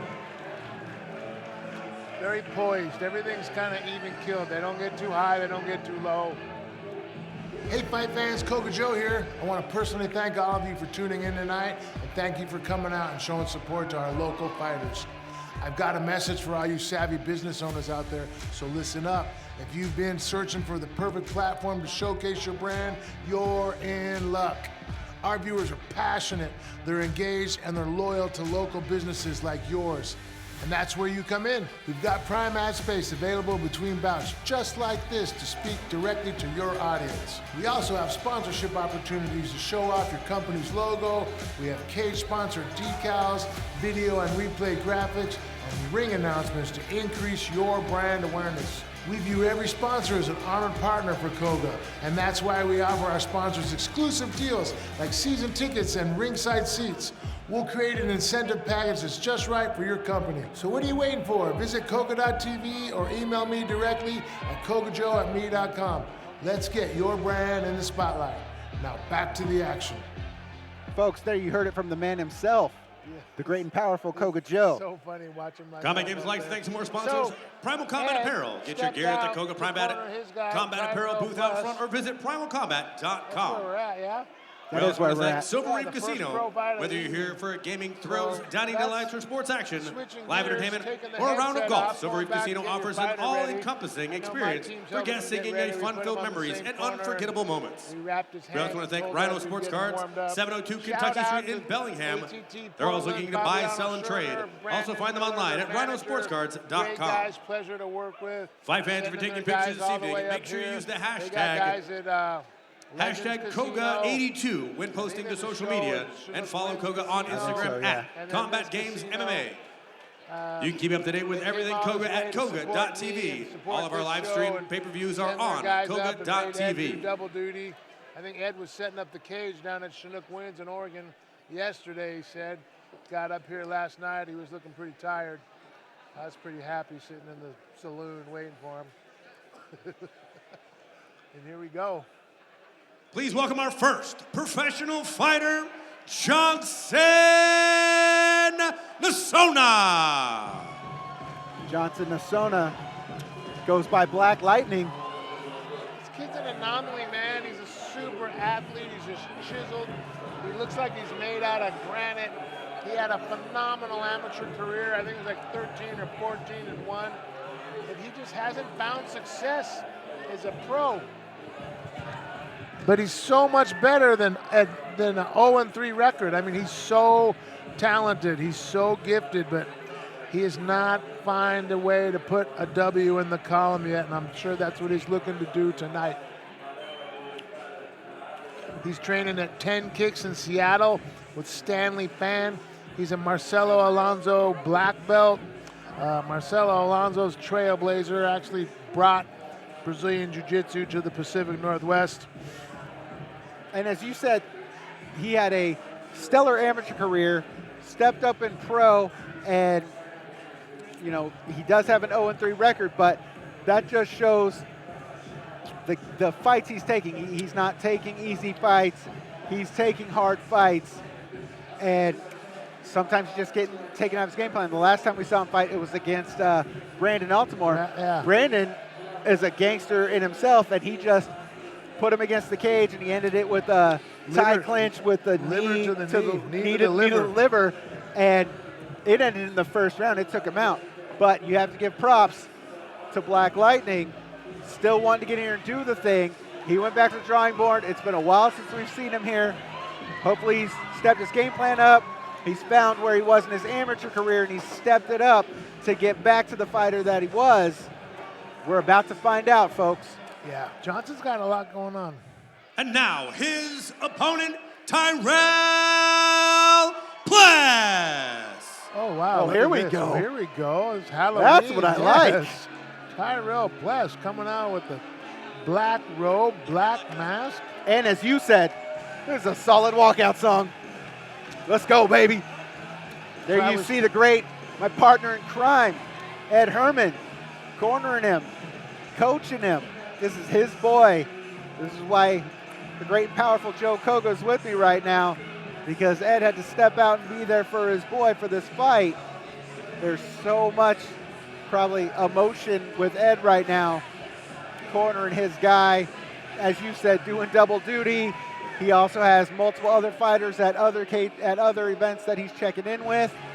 But he chose to be here with us, with Tyrell, rubbing the Vaseline on. This is going to be a good fight. How many cornermen you see now dressed up black in a sharp shirt? It's looking like he's going to a nightclub, cornering this guy.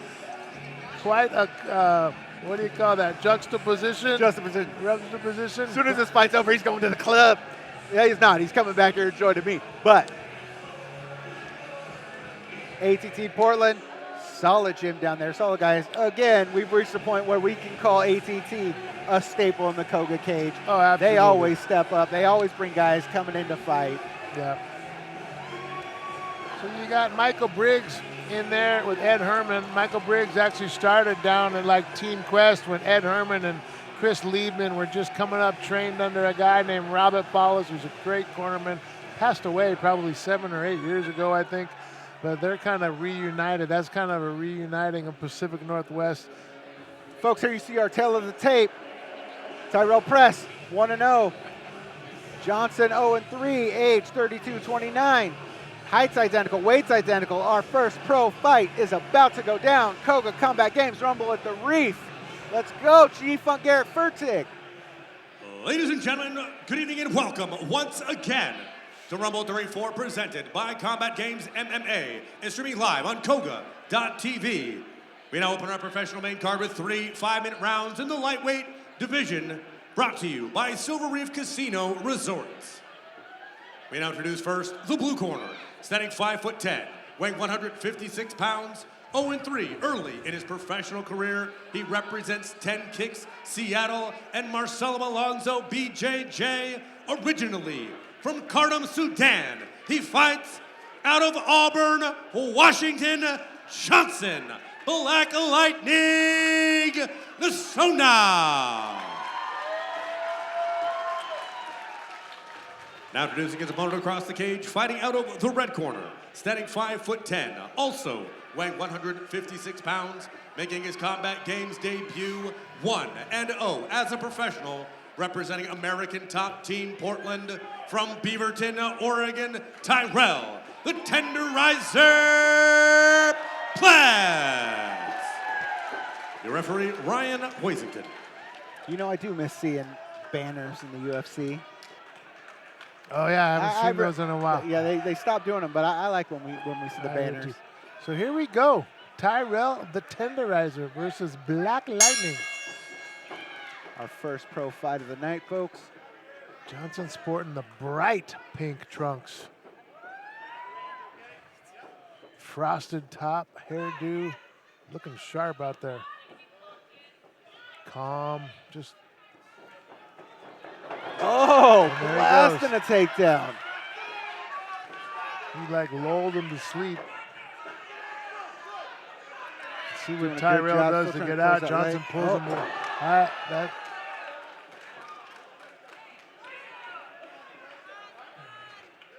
This is already a different Johnson than the last time we saw him fight. Yeah, he's doing a good job. He's pinching his legs, staying in the pocket there, trying to stay on top. Squeezed in nice and tight. Yeah, keeping Tyrell from basing up as he tries to base up. Backed into the cage, throwing some punches, doing some damage. And he has him right in front of his corner, right in front of his coach. That's always hopeful, I think.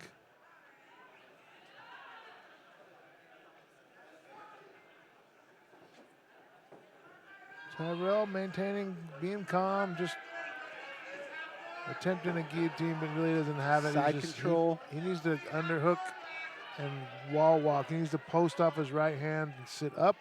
Underhook with the left hand. Now he needs to base up. He has the hand fight with the right. Oh. I can't tell. Is that left hand under the chin? It is under. It's under, but that one-arm guillotine? No, I think that left arm, it's creating enough space.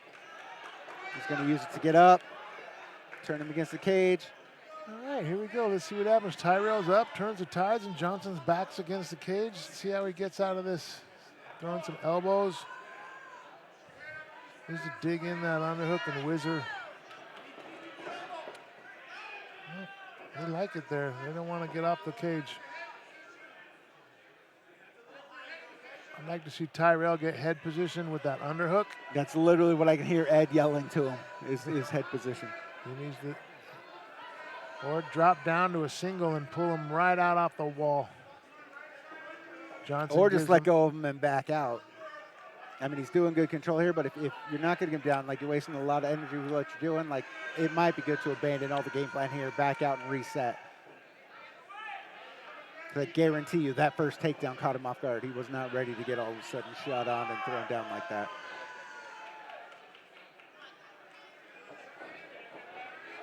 Tyrell needs to swim for an underhook with his right hand. He has the space to do it. Up, Another get up, takedown. up.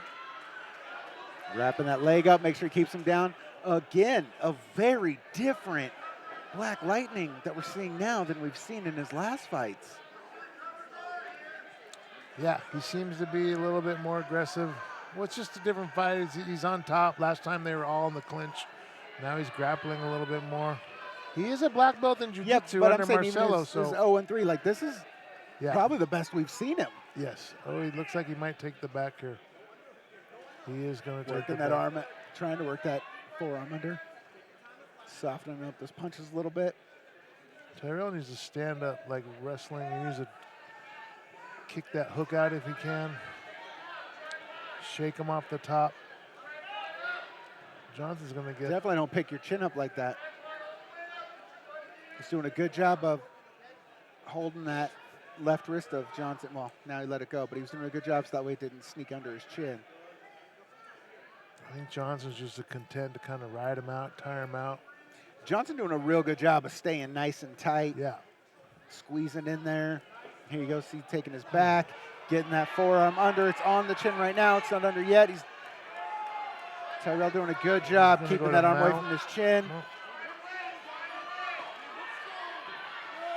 Johnson's going to take his back. He's got both hooks in here. Oh, good scramble. Going to get an arm. Oh.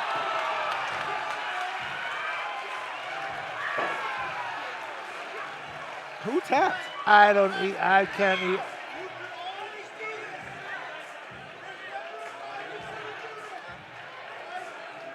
I think Tyrell tapped. I think Tyrell tapped, but it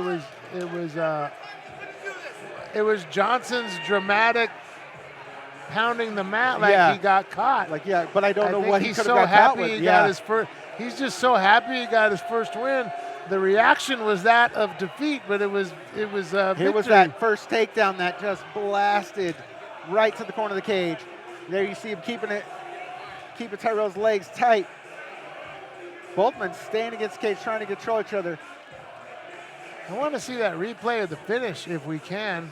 It'll come. Here's where it was he a was weird trying to get scramble. that. Here's a scramble. Okay, yeah, he caught his. Here's where they scrambled again. He got that leg over.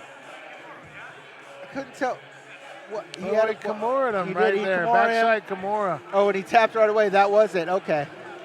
That was a good fight, though. Yeah, and he was cross-body. He had him wrapped up, and Kimura just fell in his lap, and he finished. But his response he was so, emotional. Yeah, I thought he lost. Yeah.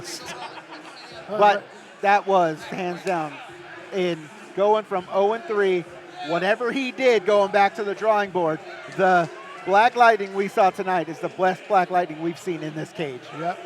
And here we go. I think we're going to turn it over to Garrett. The Kimura brings on the tap. Official time, 4 minutes, 24 seconds into round number 1. Declaring your winner by submission, Johnson, Black Lightning, Nasona. Look at him, he's ecstatic, man. It's been such a long time coming for him. I'm so happy to see him get a victory in the cage. He's fought for me numerous times, and he's just overjoyed to get his first win. Garrett's in the cage. He's going to talk to Johnson for us. He's going to see where he's at. Garrett, I know you can hear me. Will you ask him about coming from 0-3 to that victory?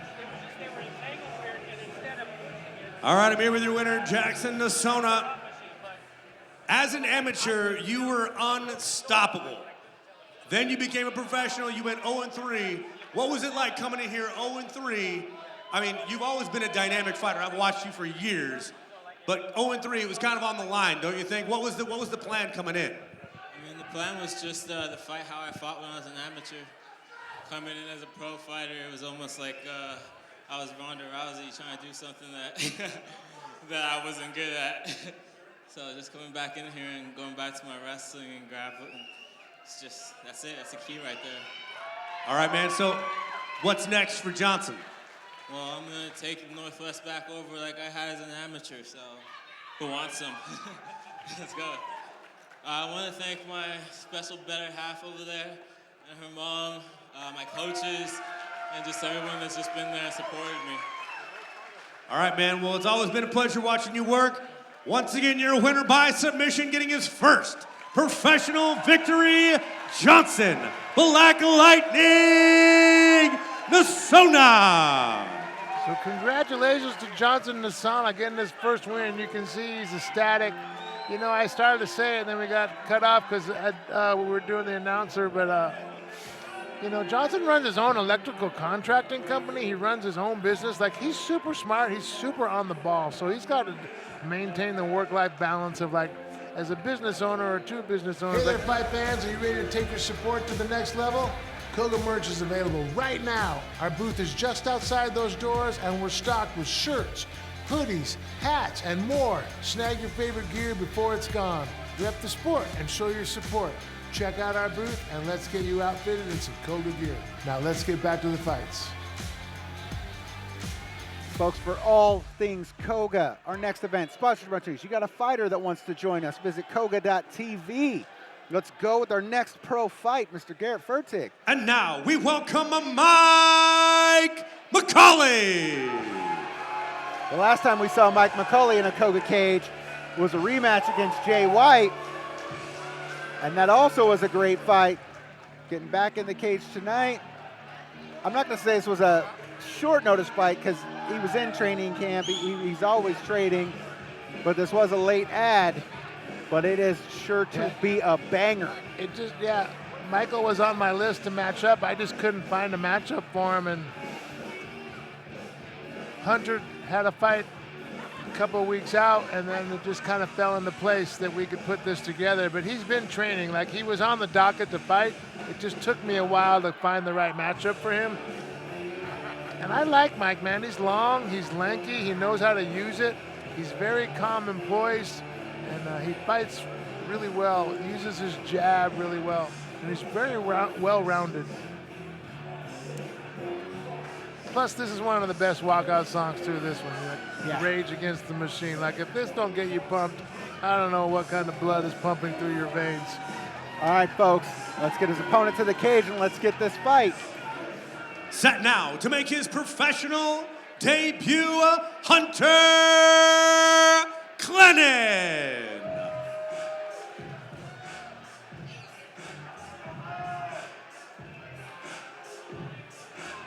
I haven't heard about his gym, but another guy traveling down from Vancouver for a fight.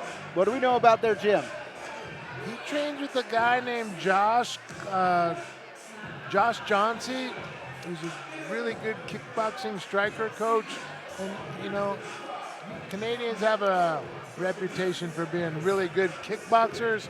I think this guy's more of a striker than a grappler. So I think these guys are going to be content to stand on their feet and mix it up. And they're both equal height and length, so it should be interesting to see who imposes their will, establishes the jab. Although I don't see Joshua in his corner tonight. He said there was a changeup. I was out front. He was like, he couldn't make it or something, or had trouble crossing the border. Who knows? Trouble crossing the. Let me ask you this, because you'll be doing other things when it happens, but our main event tonight has been years in the making. These guys were supposed to fight each other for how long? How excited are you that both these guys are finally meeting in the Coga cage? I'm excited and proud that I was able to put this fight together. I admire and respect both Jordan and Anthony tremendously. They're great human beings, both fathers, family men, fighting, balancing the work-life balance of being a father and running a business and running a company. And Anthony coming out of retirement to check this box. It should be a good fight. I'm looking forward to it. Folks, before we can get to our heavyweight main event, we have this fight right here. There you see 1-0 versus 0-0, 29-26. Identical height, identical weight. Macauley versus Clennan. Here we go.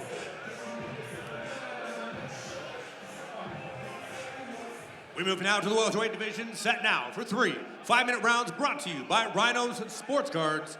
We introduce first the blue corner, standing 6 foot 3 inches tall, weighing 169.5 pounds, returning to the Coga cage 1-0 as a professional, representing West Coast Fight Club from Bellingham, Washington, Mike King Macauley. Now he introduces his opponent across the cage, fighting out of the red corner, standing 6 foot 2, weighing 169 pounds, 2-0-1 as an amateur. Tonight, he makes his professional debut representing WKX and Pinnacle MMA from Vancouver, British Columbia, Canada. Please welcome Hunter Clennan. The referee, Ryan Hoisington.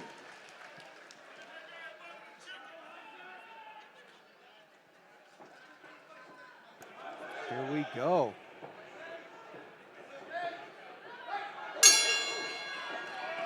No shaking hands, just getting right to it. Just right to it. Both men landing stuff. Just throwing. Hunter's better drop that chin or Mike's going to clip him. Mike is going to take his time and he's going to clip him if he doesn't settle down. Just like that. But he's coming straight forward, man.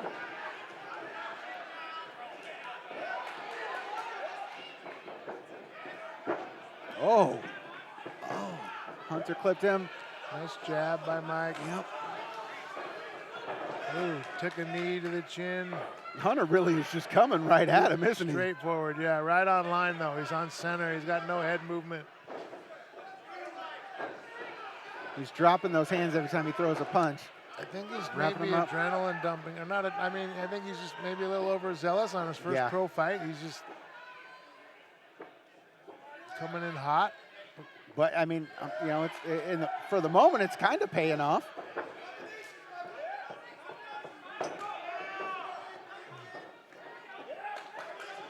I think both guys are a little bloody.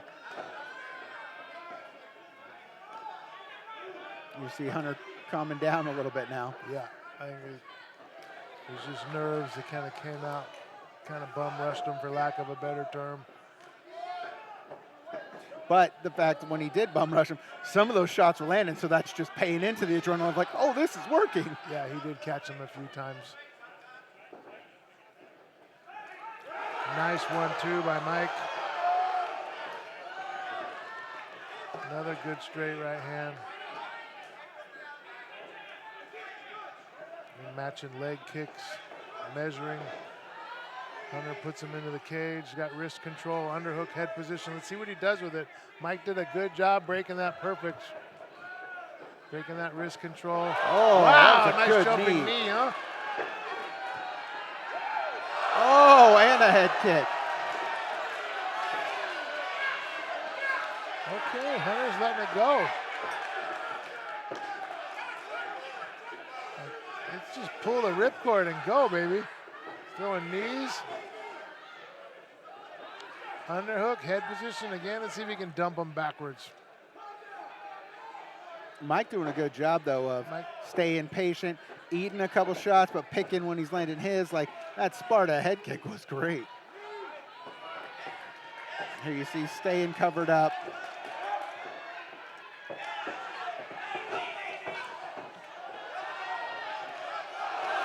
Another one.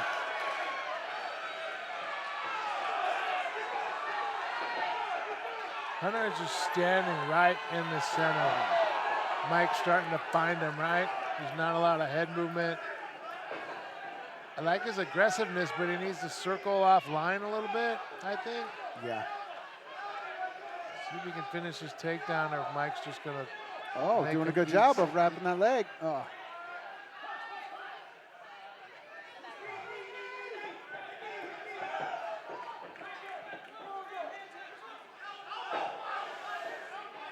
Good exchanges. Both guys put on a great fight. Trading punches. I'm a little worried for Hunter if this goes the distance and when we come out for the second round, because it looks like that adrenaline dump might be catching his mouth is open. He's getting a little tired. His eyes look a little pinned. Macauley looks like he's just kind of finding himself, like I've been here before. But also, Mike also looking like he doesn't know what is coming at him. Being a little wary of things. Well, they're coming at us right now. Right in front of us. Oh, Nice solid takedown. takedown by Hunter. Pulled him away from the cage, had the leg wrapped up. Ooh, takes the back. Mike doing a good job protecting that head, protecting that neck. Oh, that's under, and he's got a leg in, stretching him out. I can't tell how under it is. Oh, and there's and Hunter Clennan, the so-called kickboxer, gets him with a rear naked choke. In the first round of his pro debut. Came in like a buzzsaw, and then he was eating just some front face kicks. Found his rhythm, stayed calm, worked that takedown, pulled him off the cage, got that back, got that arm in, and just sunk in that choke. Wow, great job, Hunter. I got to do a better job of matchmaking. West Coast Fight Club, the hometown, lost twice. Wow. Ooh, nice leg kick. Nice to the chin. Here you see the Nice left to the chin. both man landing punches. There was that, but he did catch that kick, but he still ate it. And then he ate another one, but he was still standing. Question mark kick that landed. Here's where he wrapped his legs up, pulled him away from the cage, dumped Mike, and just started working his way up the back there. Took the back, got that arm in, and just squeezed. Great job. All right, folks, let's get this decision. The rear naked choke brings on the tap. Official time 4 minutes, 33 seconds of round number 1. Declaring your winner by submission, Hunter Clennan. Congratulations to Hunter Clennan getting his pro debut in the Coga cage. Yeah. And you and I had said when he came out like a buzzsaw, maybe it was nerves, maybe it was maybe that was the game plan. Just bum rush him, come at him, keep punching him. I honestly had thought the adrenaline dump, he was looking a little tired. I was 100% wrong.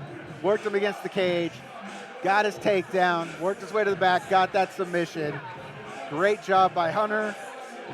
Mike was doing a great job picking his openings for shots, that question mark kick, those face kicks.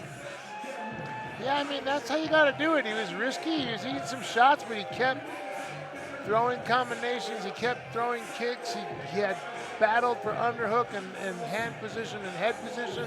And then he put a couple takedowns on it, or the takedown, and then he just got position and sunk it in. Dropped that forearm in right underneath Mike's chin, and it was right in front of us. It looked tight when it happened. I'm like, oh, he's in trouble. Yep. Macaulay's in trouble. Used that hook he had to stretch out the body and just had it nice and tight. Hey everyone, I want to take a moment between bouts to thank our video provider, Element 7. Element 7 is a full-service video production team local to the Seattle area. They're experts in creating memorable marketing for local Northwest businesses. Broadcast commercials, social video campaigns, and brand stories. They do it all. To learn more about elevating your brand through strategically crafted video, visit element7.tv or scan the QR code you see. Folks, Element 7, bringing us all the great images you're seeing tonight. Visit element7.com.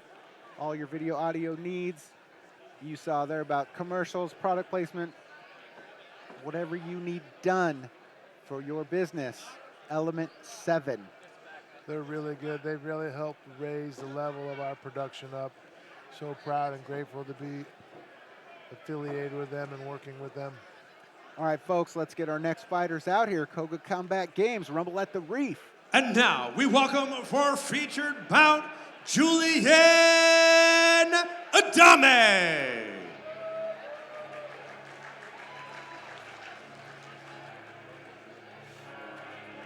Free Wind MMA. Moses Lake.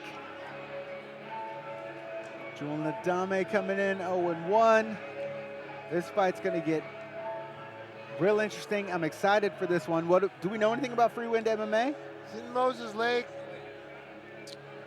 He doesn't have a lot of training partners, I don't think.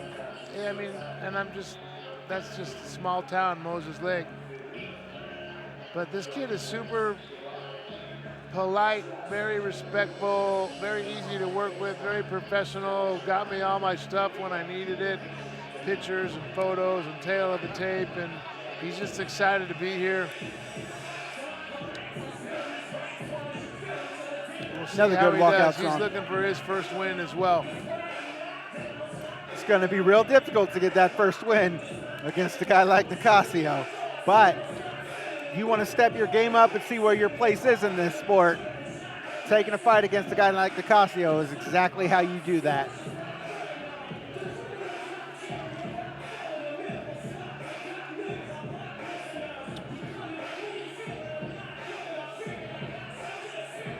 Man, we have had bangers of fights.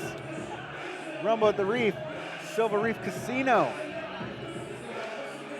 Coga always bring in the premier fights in the Pacific Northwest, just like this fight here tonight, folks. And now, making his way to the cage, Nicasio Ortiz. Folks,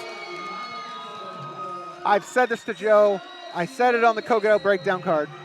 Nicasio Ortiz is a guy that loves to fight.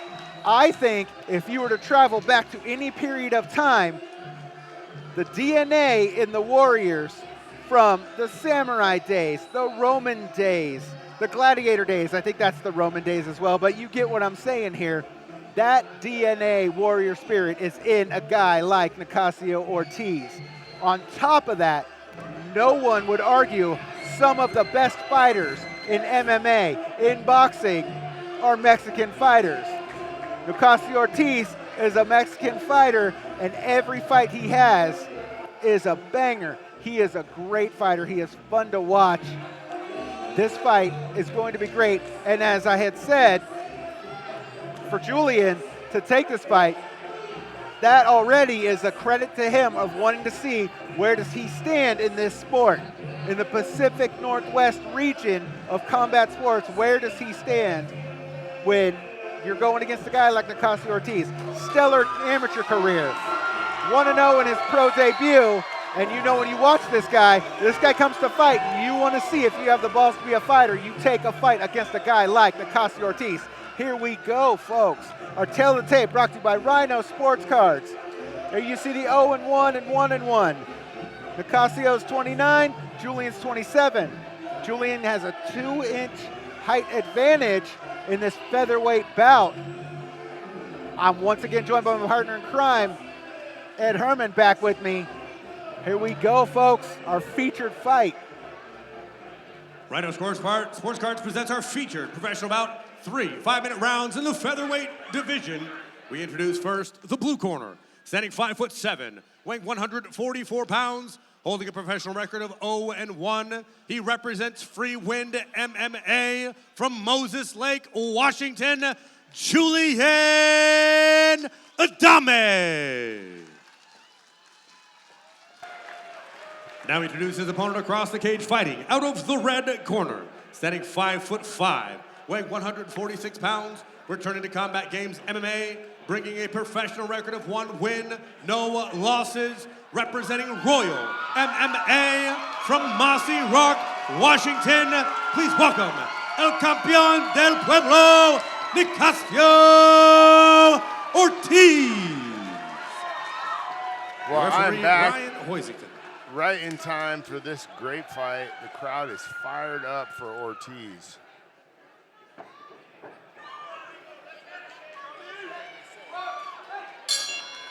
But as you heard me say, for a guy like Julian to take a fight against like Ortiz and bring the fight at him, that says a lot for what you want to accomplish in this sport. Yeah, he's coming right at Ortiz, showing heavy hands. Ortiz drops him with the right hook.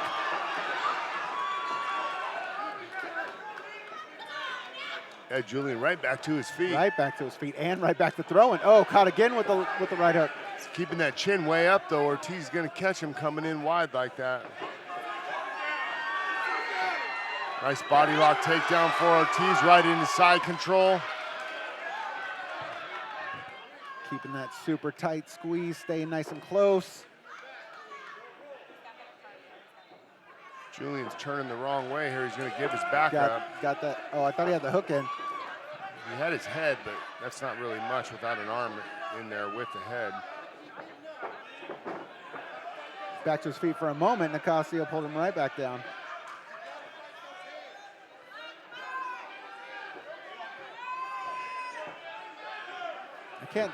Ortiz is working on that choke, but he needs to get his hooks in.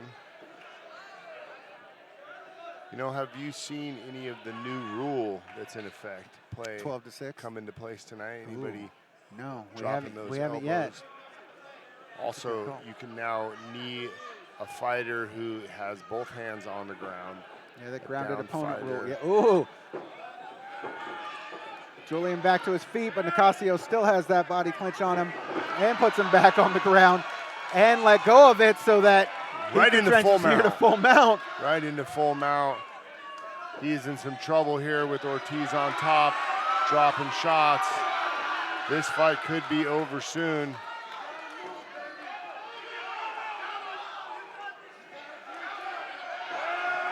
Julian's covering up those shots, but it's not necessarily protecting yourself. Nicasio doing a good job staying on top for the ride. Julian keeps trying to turn and abandoning that turn, and or Ortiz just isn't letting him turn.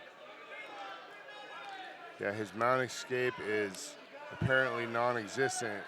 He needs to trap that leg, go for a sweep, but Nicasio staying nice and tight, not really too high, too low. He's staying right where he needs to. Yeah, he's doing a good job. Julian needs to attack the hips and knees and push Ortiz down his body so he can escape one of his legs and his hip. Otherwise, he's just going to be stuck here. There's over 2 minutes left. You can't just ride this out when you're in full mount. That's it. The fight's over. I was about to say, you see Hoiston keeping an eye on it. Hoiston saw enough. Ortiz helping him point it up. But you know what? Credit to Julian for going right at Ortiz the way he did. He came right at him throwing punches. But as I said, things like that are what Ortiz likes. He likes getting hit. He likes being in a fight. And that showed it. Yeah, big win for the crowd favorite, Ortiz. The crowd is on their feet and excited tonight to see him get that victory.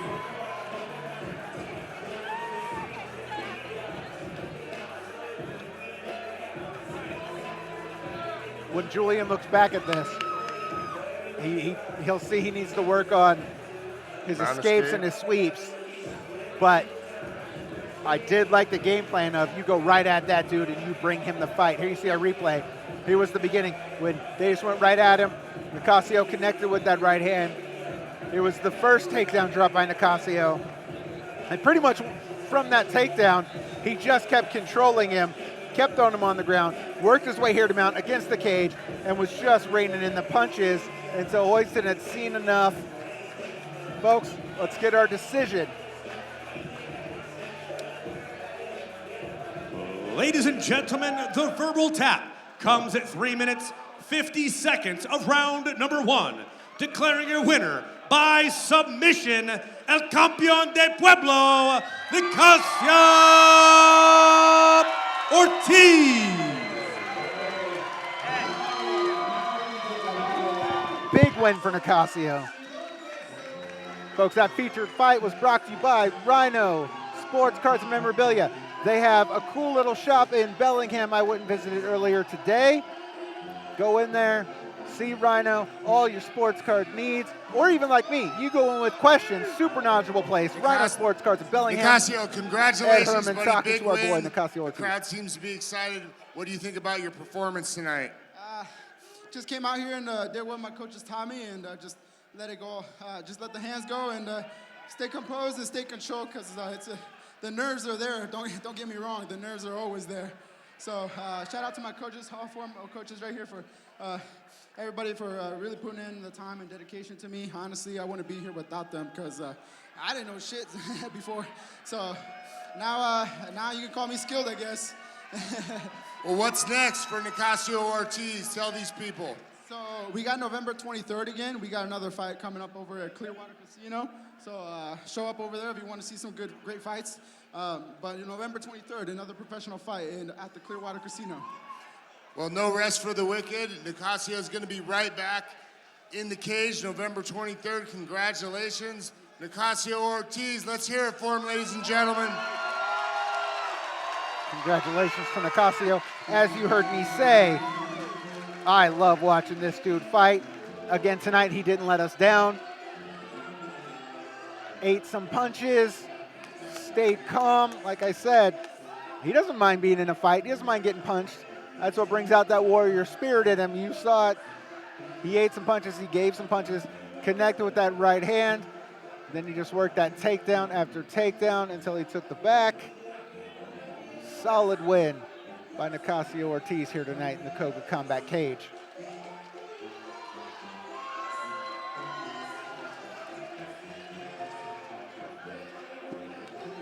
Ooh, it is co-main event time, Mr. Ed Herman, sir. Yeah, that's exciting. Sean. Hey, fight fans, Coga Joe here. I want to personally thank all of you for tuning in tonight, and thank you for coming out and showing support to our local fighters. I've got a message for all you savvy business owners out there, so listen up. If you've been searching for the perfect platform to showcase your brand, you're in luck. Our viewers are passionate, they're engaged, and they're loyal to local businesses like yours. And that's where you come in. We've got prime ad space available between bouts, just like this, to speak directly to your audience. We also have sponsorship opportunities to show off your company's logo. We have cage-sponsored decals, video and replay graphics, and ring announcements to increase your brand awareness. We view every sponsor as an honored partner for Coga, and that's why we offer our sponsors exclusive deals like season tickets and ringside seats. We'll create an incentive package that's just right for your company. So what are you waiting for? Visit Coga.tv or email me directly at kogajoe@me.com. Let's get your brand in the spotlight. Now back to the action.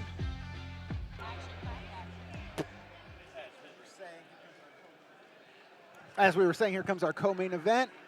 Let's get it going, folks. Ready for our co-main event? We welcome first, Sean Kalinoski. I talked to Sean leading into this fight. Super cool dude. Really just loves fighting, kickboxing, jiu-jitsu, MMA. He doesn't really care. He just likes getting in there and getting a good scrap on.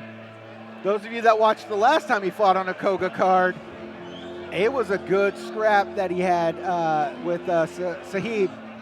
He ended up getting the gnarly armbar that even when I talked to Sean, he was not sure how the guy got out of that armbar.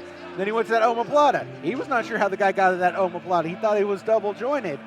He ended up winning that fight. He's coming into this fight against Kees, and he is excited for this fight. He knows the type of fighter Kees Huisman is, and he said, hey, in all the fights I've had, I've never been knocked out. I love going against strikers. I love throwing a 1-2 and then something they don't see coming. I told Sean when I talked to him, a lot of fighters fight in their pocket. They fight in their space. A guy like Rampage, we know what we're getting. When I talked to Sean, I told him, you fight so out of pocket that when I'm sitting cage side, I'm like, wait, what did he throw? What happened? And he said, yeah, that's how he likes it. Keeps his opponents guessing. Yeah, Sean is a very unorthodox fighter. He has really, really good jiu-jitsu, and he's durable. Another guy that's durable is his opponent. Let's get him out here and let's get this going. Introducing his opponent, Kees Huisman. Coming out of Diaz Combat Sports, coming down from Vancouver. Huisman's another guy that I like fighting, or like watching fight. And when I talked to him and I told him, he's an exciting fighter to watch. He does seem, he's another one of those guys that he gets punched once or twice and then he realizes, oh yeah, he's in a fight, let's go. We talked about what you and I talked about, being on the same fight card as his teammates. There you see, just behind him a little bit, Charlotte popping bottles of champagne. Ed and I have seen her fight. We were very impressed when we saw her in her first fight. These Diaz Combat Sports guys, they come to fight. They all train together. They pile in a van like a band on tour.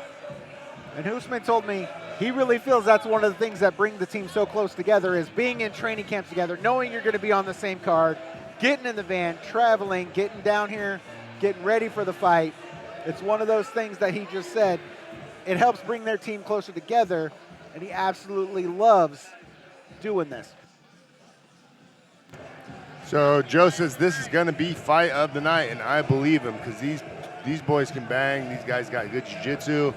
They're young, very tall for the weight class. Both guys are over 6 feet tall. Both guys are 1-0. Both guys are 1-0. Both guys had great amateur careers. They did. You know, Sean had over 20 amateur fights, I believe. He's very, very experienced. A lot more than his record shows. So, ladies and gentlemen, this is going to be a great fight. So, don't blink. Don't blink. All right, let's see our tail of the tape. Brought to you by Rhino Sports Cards and Memorabilia, right here in Bellingham. There you saw the record like Ed and I talked about. 1-0 for both guys in their pro careers. Little bit of a height advantage for Kees Huisman. We'll see if that plays a factor in this bantamweight co-main event here at Coga Combat Games, Rumble at the Reef. Mr. Garrett Fuchik, do your thing, sir. Now, from Ferndale, Washington, the time has come for our co-main event presented by Rhino Sports Cards, set now for 3 5-minute rounds in the bantamweight division. We introduce first the blue corner, standing 5'10", weighing 136 pounds.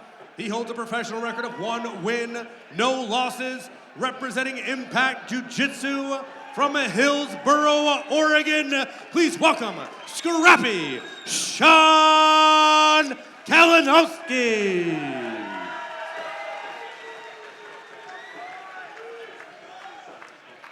And now we introduce his opponent across the cage, fighting out of the red corner, standing 6 foot tall, weighing 135 pounds. He returns to Combat Games after a third-round stoppage victory in his professional debut, representing DS Sports, Combat Sports from Vancouver, British Columbia, Canada, by way of Pelham, New York. Please welcome Killer Kees Huisman. Your referee, Ryan Hoisington. Here we go, folks. Our co-main event, Kalinoski versus Huisman. Someone's O has got to go tonight. All right, here we go. This one's going to start fast. Nice head kick there by Sean, followed by a good leg kick. Yeah, my bad. Sean's tail of the tape says he's only 5'10", but he looks well over 6 feet tall. Yeah, I think those might have been backwards. I think I think Kees is 5'10".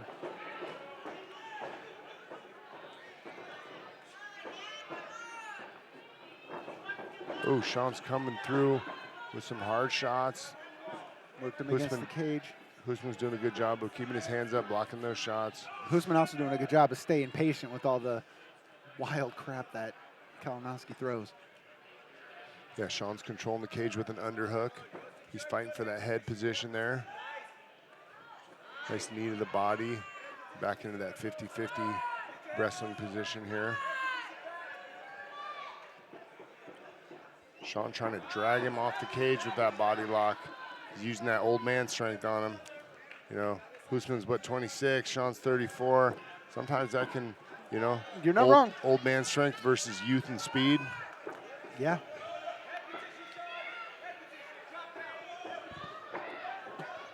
Doing a good job burying that shoulder. Oh, and here we go with separation. Yeah, nice elbow there from Sean. Huisman's starting to make him miss a little bit, though. Yeah, Huisman's staying nice and patient. Definitely a little bit more patient than Sean's, getting a little wild coming through, but some of that unorthodox stuff will land. And it's also got to be difficult to stay patient and try and pick your shots when wild crap like that keeps coming at you. Yeah, big wheel kick just misses. Ooh, Sean runs right into that straight left. Another short left there by Huisman. Oh, again with that short left. Sean's got to be careful, you know, rushing in there.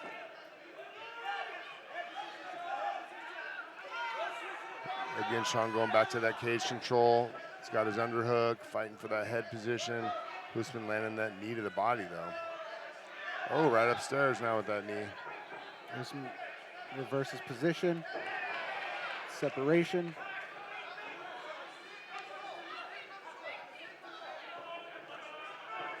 Huisman in that southpaw stance. That left hand again. Yeah, you can see Sean circling right into it, though. He should be circling left. Oh, maybe he heard me. But if he circles into Huisman's straight left, he's going to take some damage. You can see he's already cut above that left brow. His hands are really, really down, aren't they? There we go. Keep him up. There we go. Oh, coming in for his own combo, landing his own straight right. Oh. Working him against the cage again right here in front of Ed and I. Another body shot by Huisman. Good double unders there by Huisman. He's controlling that cage, good head position there. Sean's starting to breathe a little heavier. If I was Huisman, though, I don't know if I'd be in a rush to take Sean to the ground. Yeah, I might.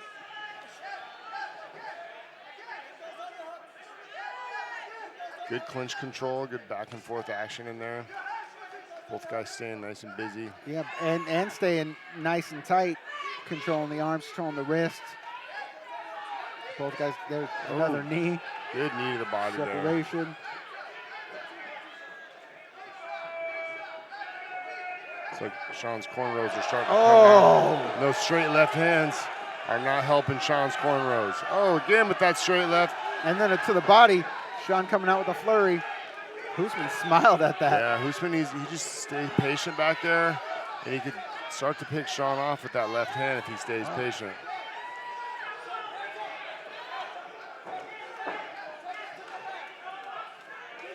Sean looks a little dazed up from that left hook, and there was another one. Sean telling him, bring me more. Yeah, he's one to the body. He's putting out a lot of effort. He's breathing heavy. He's looking a little winded, and those left hands don't help. If I was Sean, I might try and level change and go for takedown. I would think he'd have the advantage on the ground. Yeah. Oh, those left hands are landing. Yeah.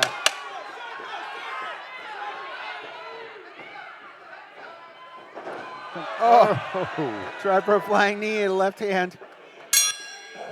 Oh, we're going into round 2. All right, if I'm Huisman's corner, I'm telling him more of the same. Stay patient, look for the shots. You're doing a great job. You're Sean's corner. What are you telling him? Sean needs to circle towards the weak side, away from Huisman's straight left hand. Here you see in our replay. Here's when he just coming at him, landed a couple of those. There's that straight left. Got to be careful rushing straight in like that. There it is again.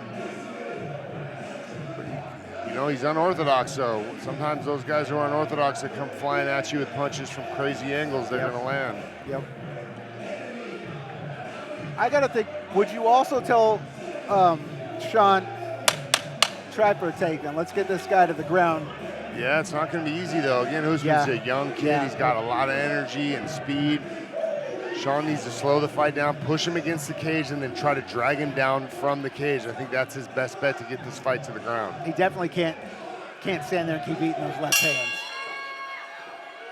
It's round 2, this co-main event. Definitely living up to the hype, folks. Both men at the center of the cage. Sean keeping his arms up. Oh, ate that left again. Oh, good. Ate a right on that one. Yeah, nice hook by Kalinoski. Ooh, that body shot landed. He's hurt a little bit. There's that shot you were calling for. Again, out in the center is hard to take these young guys down. You got to push them to the cage, grind on them a little bit. And I think, like you said, that body shot definitely hurt Sean because that's what he decided. Hold on, let's go to the ground real quick. He's clearly still in it, though, throwing a 1-2 and a head kick. Coming at him like a buzzsaw still. Yeah, he needs to keep his hands up, especially when he's comes flying in. Oh, he caught him with that right hand. There we go. Sean needs to grind on him now here. Try to take him down against that cage. Knee and just a flurry. Nut shot. I think. Oh. Got to protect yourself at all times. The ref didn't see it. It might have been. I thought it was a nut shot. It could have been to the stomach. That's tight. Oh, and there's the tap. The standing guillotine. Standing guillotine. What a surprise. That was tight. Sean must have been pretty hurt there. I don't know if Sean tapped or he was going out because Ryan was right there looking at his face. So Huisman might have saw what we didn't see. But either way, that fight definitely did live up to the hype. That was a great fight by both guys. Yeah, what a great scrap. Yeah. See the guys embracing, showing that love. And like we said, Sean came in throwing wild stuff. I think Huisman connecting with those left hands, but then also changing that left up and going to the body. That's what did it. There's our Coga There's replay. that left hand landed. There's that left to the body. Yeah, it was a good liver shot there. That hurt him. That was to the body. That was clean. That was a liver definitely, shot. Yep. And then the uppercuts. Here was that standing guillotine, and that thing is deep. I'm not sure why he's not using his hands to fight there. That liver shot will do it, though. Yeah. That had a lot to do with that finish. All right, folks, let's get our decision from inside the cage.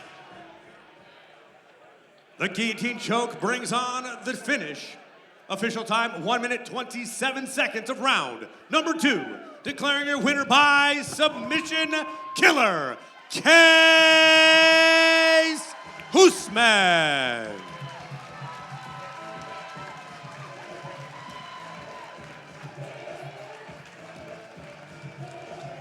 Our co-main event brought to you by Rhino Sports Cards and Memorabilia. As I said, they have a solid little shop right there in Bellingham. I went by there today. I talked to those guys. All kinds of knowledgeable things about sports memorabilia. Mr. Huisman, how you doing tonight, my man? I'm doing pretty good, man. Can't complain. Yeah, another good one, another good one. It's good to see you again, boss. Yeah, you too. You're always fun to watch in the cage. How was the trip down here from BC? It was smooth, man. It's a lot closer this time, hour and a half. Easy. So we cut the weight up there and then drove down here. It was good. It was a good little trip. Good trip with the boys as always. So you continue to improve every time we see you in this Coga cage. What are you guys doing up north to help you get to this level? Oh, man. Being consistent, working hard. And listen to that, man, Christoph Van Dyke. You listen to what he says, shit goes well. That's it. Same with Ryan Diaz, same shit. I try to argue with that motherfucker, but every time I shut up and listen, he proves me wrong every time. Well, you guys are doing great stuff up there. What's next for you, sir? Well, for me, that's 2 fights in like 2 months. I got 2 finishes. That's actually my 3rd fight this year, all stoppages. I'm gonna take a little bit of time, go see my family, spend some time with them. And then next year, 2025, man, I don't know if there's a champion in this division, but I think I've made my claim for that. So 2025, let's go find somebody, step in here, and then we can duke it out for a belt. I want some metal around my waist already. Let's go. What do you guys think? You think he's ready for a title shot? All right, congratulations, Mr. Huisman. Have a great night, sir. Thank you, sir. Appreciate you. I'll talk to you soon. Thank you, sir. I will 100% get behind seeing Huisman fight for a title. There you see the team at Diaz Combat Sports. up in Vancouver, BC. And as I said earlier, that team comes to fight. You saw Kees staying patient. Case, I keep saying Kees, I apologize. If he watches this later, you know I love and respect you, buddy. But he stayed calm, waited for his openings. But fighting a guy like Kalinoski, it's difficult when you got to fight an unorthodox guy that just throws wild stuff at you. But Kees Huisman got it done today. Got the submission victory. It's also a bonus for him to get a submission over guys like Kalinoski. Saying he wants a title fight, gonna take the rest of the year off. I'm down for seeing him get a title fight here in the Coga Combat Cage. Folks, next up, we've been saying it all night. Hey there, fight fans. Are you ready to take your support to the next level? Coga merch is available right now. Our booth is just outside those doors, and we're stocked with shirts, hoodies, hats, and more. Snag your favorite gear before it's gone. Rep the sport and show your support. Check out our booth, and let's get you outfitted in some Coga gear. Now let's get back to the fights. Folks, as I said, for all your Coga Combat game needs up here in the Pacific Northwest, visit Coga.tv. Let's get our main event, the fight we've been waiting for tonight, folks. Rumble at the Reef, our main event. Here we go. I think this is probably the biggest, toughest fight of my career. I think with Anthony, the thing is he's really skilled and he's really big. And that's where I think makes it the toughest fight of my career. I do think I've fought guys that might have been on the same level of him as skill-wise, but I've never fought a guy that's been on the same level of him skill-wise, being 265 and 6'5", and not a fat 6 foot, not a fat 265. So that in and of itself creates, all kinds of problems. And but at the same time, it's just, I just keep looking at it like it's just another day at the office. It's just another puzzle that I have to figure out. Set now for our main event. We welcome Jordan Currie. Folks, you heard there from Jordan. He has been waiting for this fight with Anthony Hamilton. You heard Ed and I talk about it. This fight has been years that something has happened between these guys. They have been booked to fight numerous times, and one way or another, it's fallen through. You and I sat cage side at what we thought was Anthony Hamilton's last fight in July. I spoke with Anthony, and he said he was fine riding off into the sunset, but he knew he would look back and would have known this was the fight that got away from him, Same when I talked to Jordan Currie, he knew Anthony had retired. This would always have been the fight that got away from him in his career. And so the fact that the MMA gods are giving us this tonight, we are so lucky to be sitting here seeing this for the Coga Heavyweight Championship. If you noticed on Jordan Currie's coach, he's got another championship somewhere else. He's just looking to collect gold. And he respects a guy like Anthony Hamilton. He knows what it means to get in a cage with a guy like Anthony Hamilton tonight. But he's also coming in, and he's looking for a victory over a guy like Anthony Hamilton. Yeah, these guys were scheduled to fight in 2020 and 2021. So it's great to see them finally get in here and get to do this. All right, folks, let's hear what Anthony Hamilton had to say about this fight. That send-off last summer was, everything you wanted it to be minus this type of matchup. And that's what we have now. So I'm about 99% sure this is exactly lining up the way it's supposed to, the way that it should. I'm honored to get in there with Jordan. Like I said, just a stand-up guy. Nothing bad to say about that guy. We're both competitors. We're hungry. We're trying to get out there and compete. But yeah, it's going to be an awesome experience just to share the cage with that guy and get out there and do what we love to do. Ladies and gentlemen, please welcome Anthony Hamilton. Folks, you heard there from Anthony. The buildup we had to his fight last summer, and his opponent pulled out day of. Matt Howell took the fight just out of respect for Hamilton because he wanted him to have his retirement fight. That fight didn't go. The buildup, everything going into it for Hamilton was picture perfect, beautiful for him. That fight didn't pan out how we wanted, but he was okay with it. He was taking some time for himself, for his family. He coaches his son in wrestling, and he was going to go do that. Yeah, he didn't sorry to cut you off. He didn't want to go out on that last win for his last fight. It was a win, but still, I think he wanted to get pushed a little bit more, wanted a little bit more excitement at the end. I understand that burn. It's hard to hang those gloves up for sure. And that's exactly what I was going to say. And he said when this opportunity was kind of sparking as it might happen, the first thing he did was he talked to his son and let his son know, like, hey, I'm here for you. We're doing this wrestling thing, but I have this opportunity. And he laid it out for his son exactly what this fight would mean to him, what it could be. When I talked to Anthony, he was in Idaho at a wrestling tournament for his son, but still excited to be here doing this. And his son told him, let's go, Dad, let's go. And so Hamilton, this will be the last time he fights in the Coga cage, and he's getting the fight he knew he would be the one he wanted, the one that eluded him. And Currie is that tough fight that he's looking for. I just recently saw Currie fight in Idaho where he took the title in another organization pretty easily. So Hamilton's gonna, I don't want to say have his hands full, but this is going to be a very evenly matched up, great fight. Folks, there you see our tell of the tape. Currie, 12-7. Hamilton, 21-11. The retirement fight, the fight we've been waiting for in the Pacific Northwest MMA region. Heavyweight championship on the line. This fight brought to you by Rhino Combat Sports Memorabilia. Mr. Garrett Fertig, if you will, please. From Silver Reef Resort Casino, streaming live on Coga.tv, Rhino Sports Cards presents our main event, 5-minute rounds for the Combat Games Heavyweight Championship. Introducing first, the blue corner. Standing 6'1", weighing 235 1/2 pounds, this 14-year professional holds a record of 12 wins, 7 losses, with 2 wins coming by knockout, 10 by submission, representing Trevor Prangley's American Kickboxing Academy. From Rathdrum, Idaho, please welcome the challenger, Jordan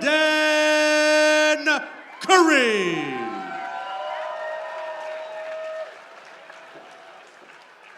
And now he introduces his opponent across the cage, fighting out of the red corner, standing 6'5", weighing in at the heavyweight limit of 265 pounds, coming out of retirement one last time, holding a record of 21 professional wins, 10 by knockout, 2 by submission, against 11 defeats.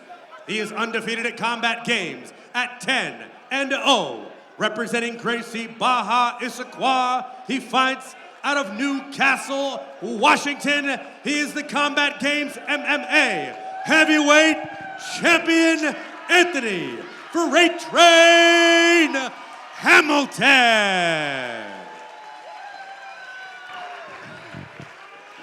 Fighters, you're the main event. You know the rules. Protect yourselves at all times. Listen to my commands. Touch them up. Have a good, clean fight.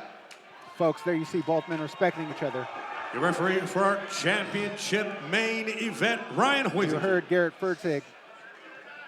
10 wins by submission from Jordan Currie. Anthony Hamilton's specialty is dragging his opponents to the ground and just wearing them out. This fight's going to be interesting. Yeah, both guys take the center, show respect. You know, Hamilton has a lot of experience. He fought in the UFC 10 times. He fought Francis Ngannou in like his, Francis' second or third fight in the UFC? Yeah, so he's one of the most experienced guys to grace the Coga cage, being a 10-time UFC vet.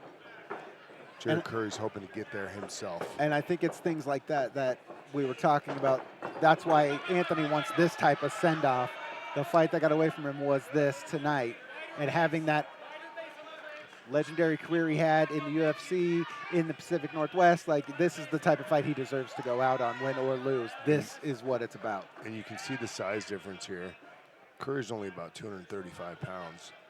Anthony's a big man. He probably cuts to get to 265? Yeah, I didn't see what his weight was, but I bet he's all of 265, if not more. See him grinding Currie against the cage. He's using that size. It's exactly what I would say. That if I was his coach, that's exactly what I would ask for. hang on him a little bit, make him carry that weight. Let's try to grind him, wear him down a little bit. Doing like a good, said, drag him to the cage. Drag him, put him against the cage, to the mat. Put him to the cage, drag him to the mat. But he's also doing a good job softening up those legs. That'll make it easier for takedowns when he wants to get there. Yeah, Currie needs to pop those hips, trying to work his way off that cage. There he goes a little bit. Nope. Anthony uses that weight, that strength, that experience, put him right back against the cage. This is what I said he likes to do. Just weigh on his opponents, grind him down until he can Picking up that single. Picking up that single, squeezing it. Looking to maybe Currie doing a good job, though. Oh, with the trip. Yeah, nice trip there from Hamilton. You know, you can see Coach in his corner there. Very experienced corner. Great wrestling coaches. Hamilton looking to get that leg so he can pull it out and put Currie on his butt or his back. Oh, and Currie back to his feet. Smiling at Anthony. Currie needs to move his feet and not let Anthony push him to that cage.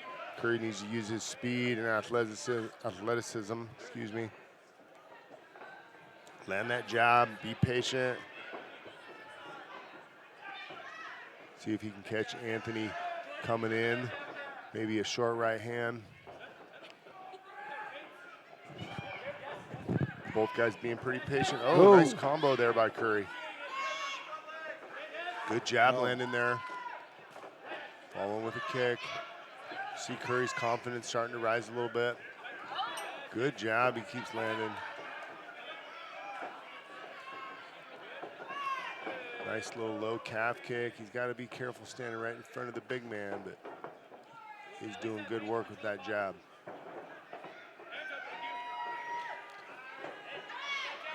And he is making Anthony, I'm not going to say question, but he is making Anthony work for if he wants to wrap him up and get that takedown again. Ooh. Yep, Currie needs to keep throwing that jab. Ooh, nice calf kick there. You can see Hamilton's calf's already starting to bruise up a little bit. You can see the purple in the side there. Those hurt and add up really, really fast. Very smart game plan by Currie. You see it again, probably jab, jab, low kick. He's looking down at it. Oh, what are we pointing to? Something with the mat. Oh, the mat, the rings broke. Oh, we have. Oh. At least both guys are acknowledging that there's a divot in the ring, and that can affect a fighter when he's moving and dancing, going for a takedown. Oh my God, are you kidding me? The drama with this main event. Yeah, they're gonna need to get one of the cage crew guys in there to. They're under there. We could see they're under there fixing it, but great first round for both these guys so far. So of course, something like this has to happen. Here we see some of the highlights from our first round so far. There was that good trip, and that just shows the experience in wrestling Hamilton has. He's working on that single leg. Here Good was straight punches there from Currie, though. There's that low calf kick. and that's going to take away the power of Anthony's shot if and when we get there. Referee Huisman checking the spot. Anthony Hamilton checking that spot. Biggest guy in the room, we should have him check that spot.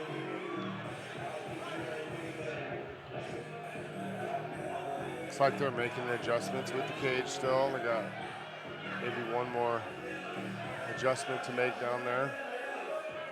I love that we're getting the added drama to this. This is just making this fight even more fun. Here we go. Here we go. Continuation of round one. Heavyweight championship. Hamilton versus Currie. See if Currie goes back to that low calf kick. He's having some success with it. There it is. Ooh, Hamilton with the double jab. He needs to just keep working on that jab and that low calf kick. This is a 5-round fight. Those will add up. Like that right there? Again. I saw Currie do the same thing when he was fighting in Idaho. He's throwing that jab, low calf kick. Hamilton working him against the cage.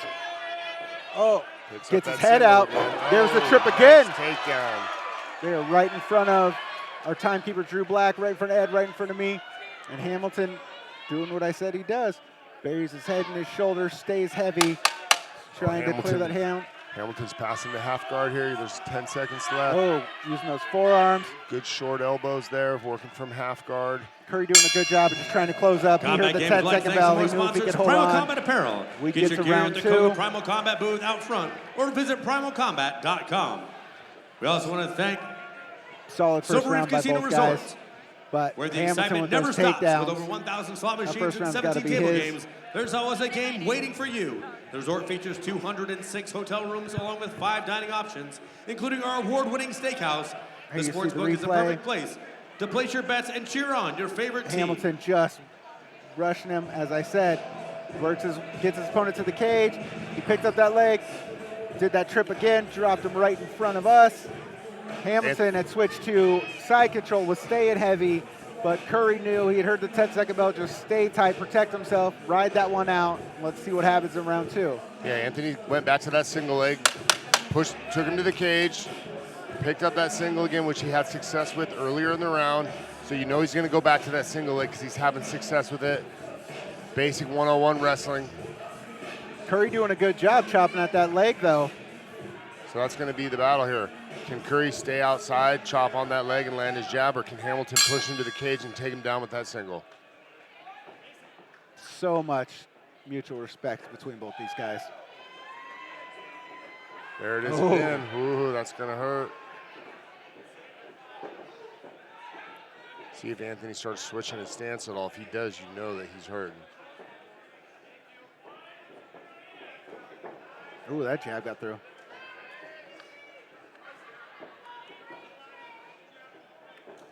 Ooh, there it lands again. You can see the grimace in Hamilton's face. That is not feeling good. Currie needs to be careful he doesn't get back himself into the cage, though. Yeah, he's doing a good job circling out. Getting a little And close to not, that cage. yeah, but he's also not circling towards Anthony's power hand. Yeah, exactly. Takes the center back. That's where he needs to be, landing that jab, circling, low calf kick. Oh! He dropped Hamilton with the right hand. Oh, Hamilton's in trouble. He's hurt. He is hurt. Oh, that uppercut. Uppercut just missed. Good calf kick. Hamilton coming forward with a big right hand.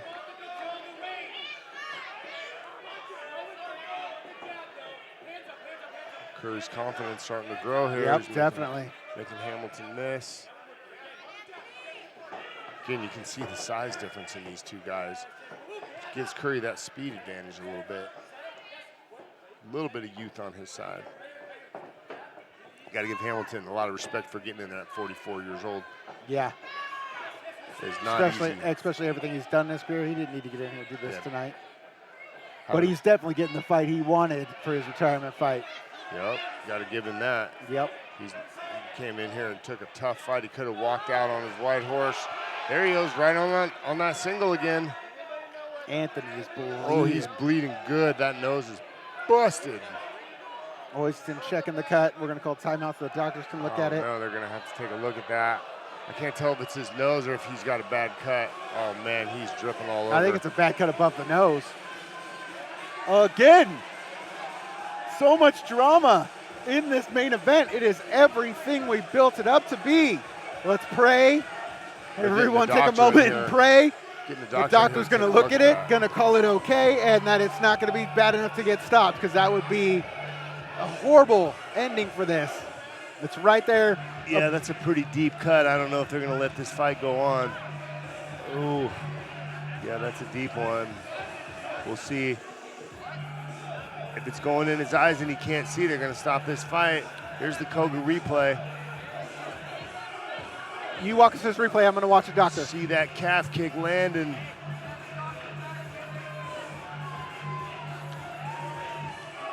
There's that short right hand that drops Hamilton.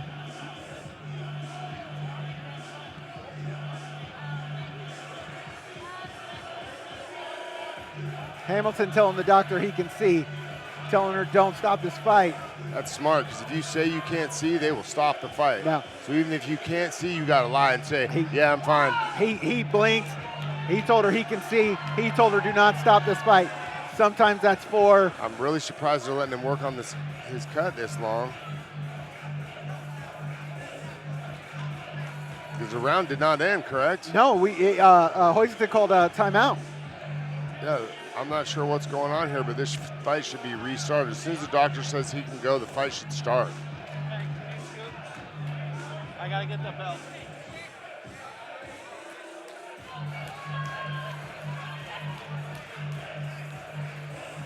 Yeah, what's going on here? I don't either. Corners need to get out of the cage.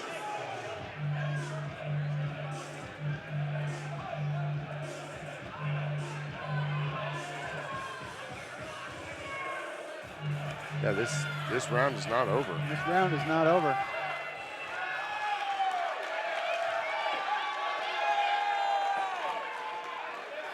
Here we go. We're right back at it. We got 2 minutes and 40 seconds left. Good break there for Hamilton. So he goes back to that single.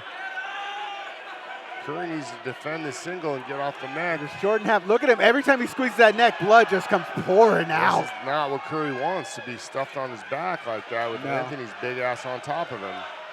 Anthony was right back to gushing blood.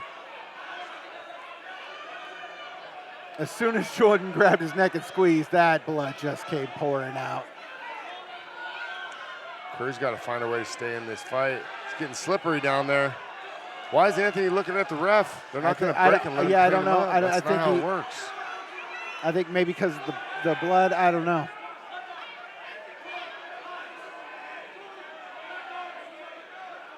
I think Huisman's real close to calling this fight. Well, Currie needs to do something here. He could finish this fight pretty quickly if he can get on top and land a couple of shots.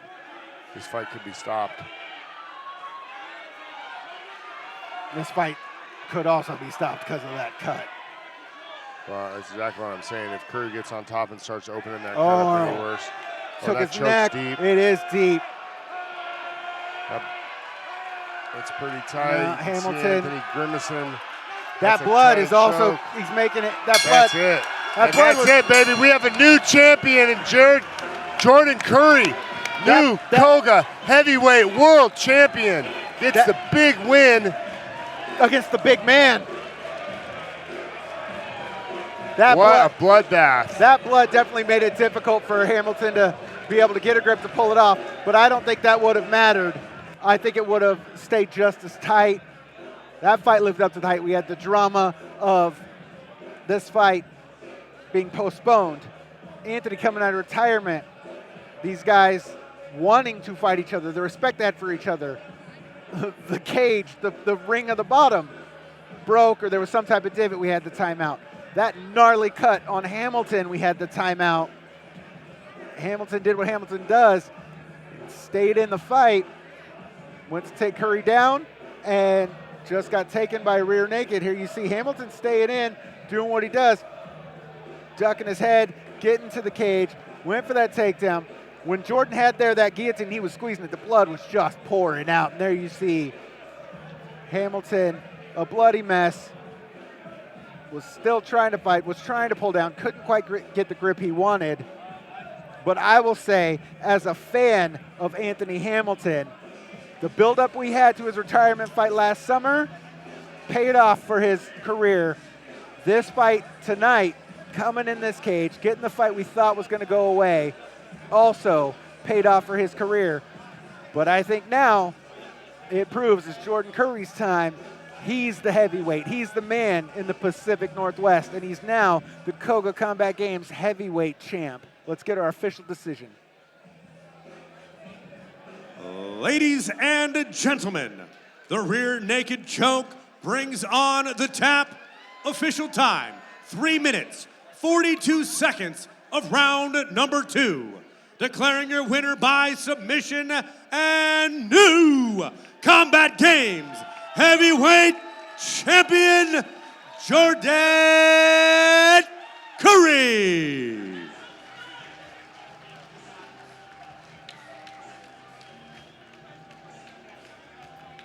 Jordan, big win tonight for you. That's 2 championships in less than 2 months. Less than a month.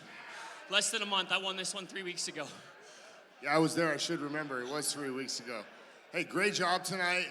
What did you do to prepare for such an experienced fighter like Anthony Hamilton? You know, I did the same thing I do all the time with AK. We just train really, really hard. Obviously, I upped the wrestling, and I upped getting off the cage, and I upped standing back up if that man got on top of me. I did not want him on top of me for 25 minutes, so I was gonna do everything in my power to make sure he wasn't gonna get on top of me. He did a couple times, and I give him credit for that. You know, he got on top of me a few times, but I was able to get up. Yeah, you did a really good job landing your jab and that low calf kick. Was that part of your game plan? Yeah, I mean, he's huge. I thought, you know, if I can take away that leg a little bit and probably reduce the power on the shot, then it would help me in the later rounds. I was kind of expecting him to pay dividends later, not so much so early, but I'm glad it worked. Yeah, absolutely. You could see that calf kick wearing on him a little bit. It was kind of a battle if you could keep scoring there and keep the fight on the outside, or if Anthony could push you to the cage and take you down with that single, which he did a couple of times. What did you do to work on getting up against a guy this big? I couldn't let him settle. So right when he took me down, if you notice, I was immediately moving. I wasn't gonna wait. I was immediately posting, trying to push his head away. He's a big dude, it wasn't easy. That's why I'm so tired right now. I'm not tired because of the kickboxing. I'm tired because of him trying to hold me down. Absolutely. I've always wanted to say this, but what am I supposed to say with the double champ thing? I'd like to take this moment to apologize to absolutely nobody. I'm just kidding, you guys. I'm just kidding. Thank you for showing up, everybody. Everybody at home, I love you guys so much. I have such a great support system. These guys over here are my brothers.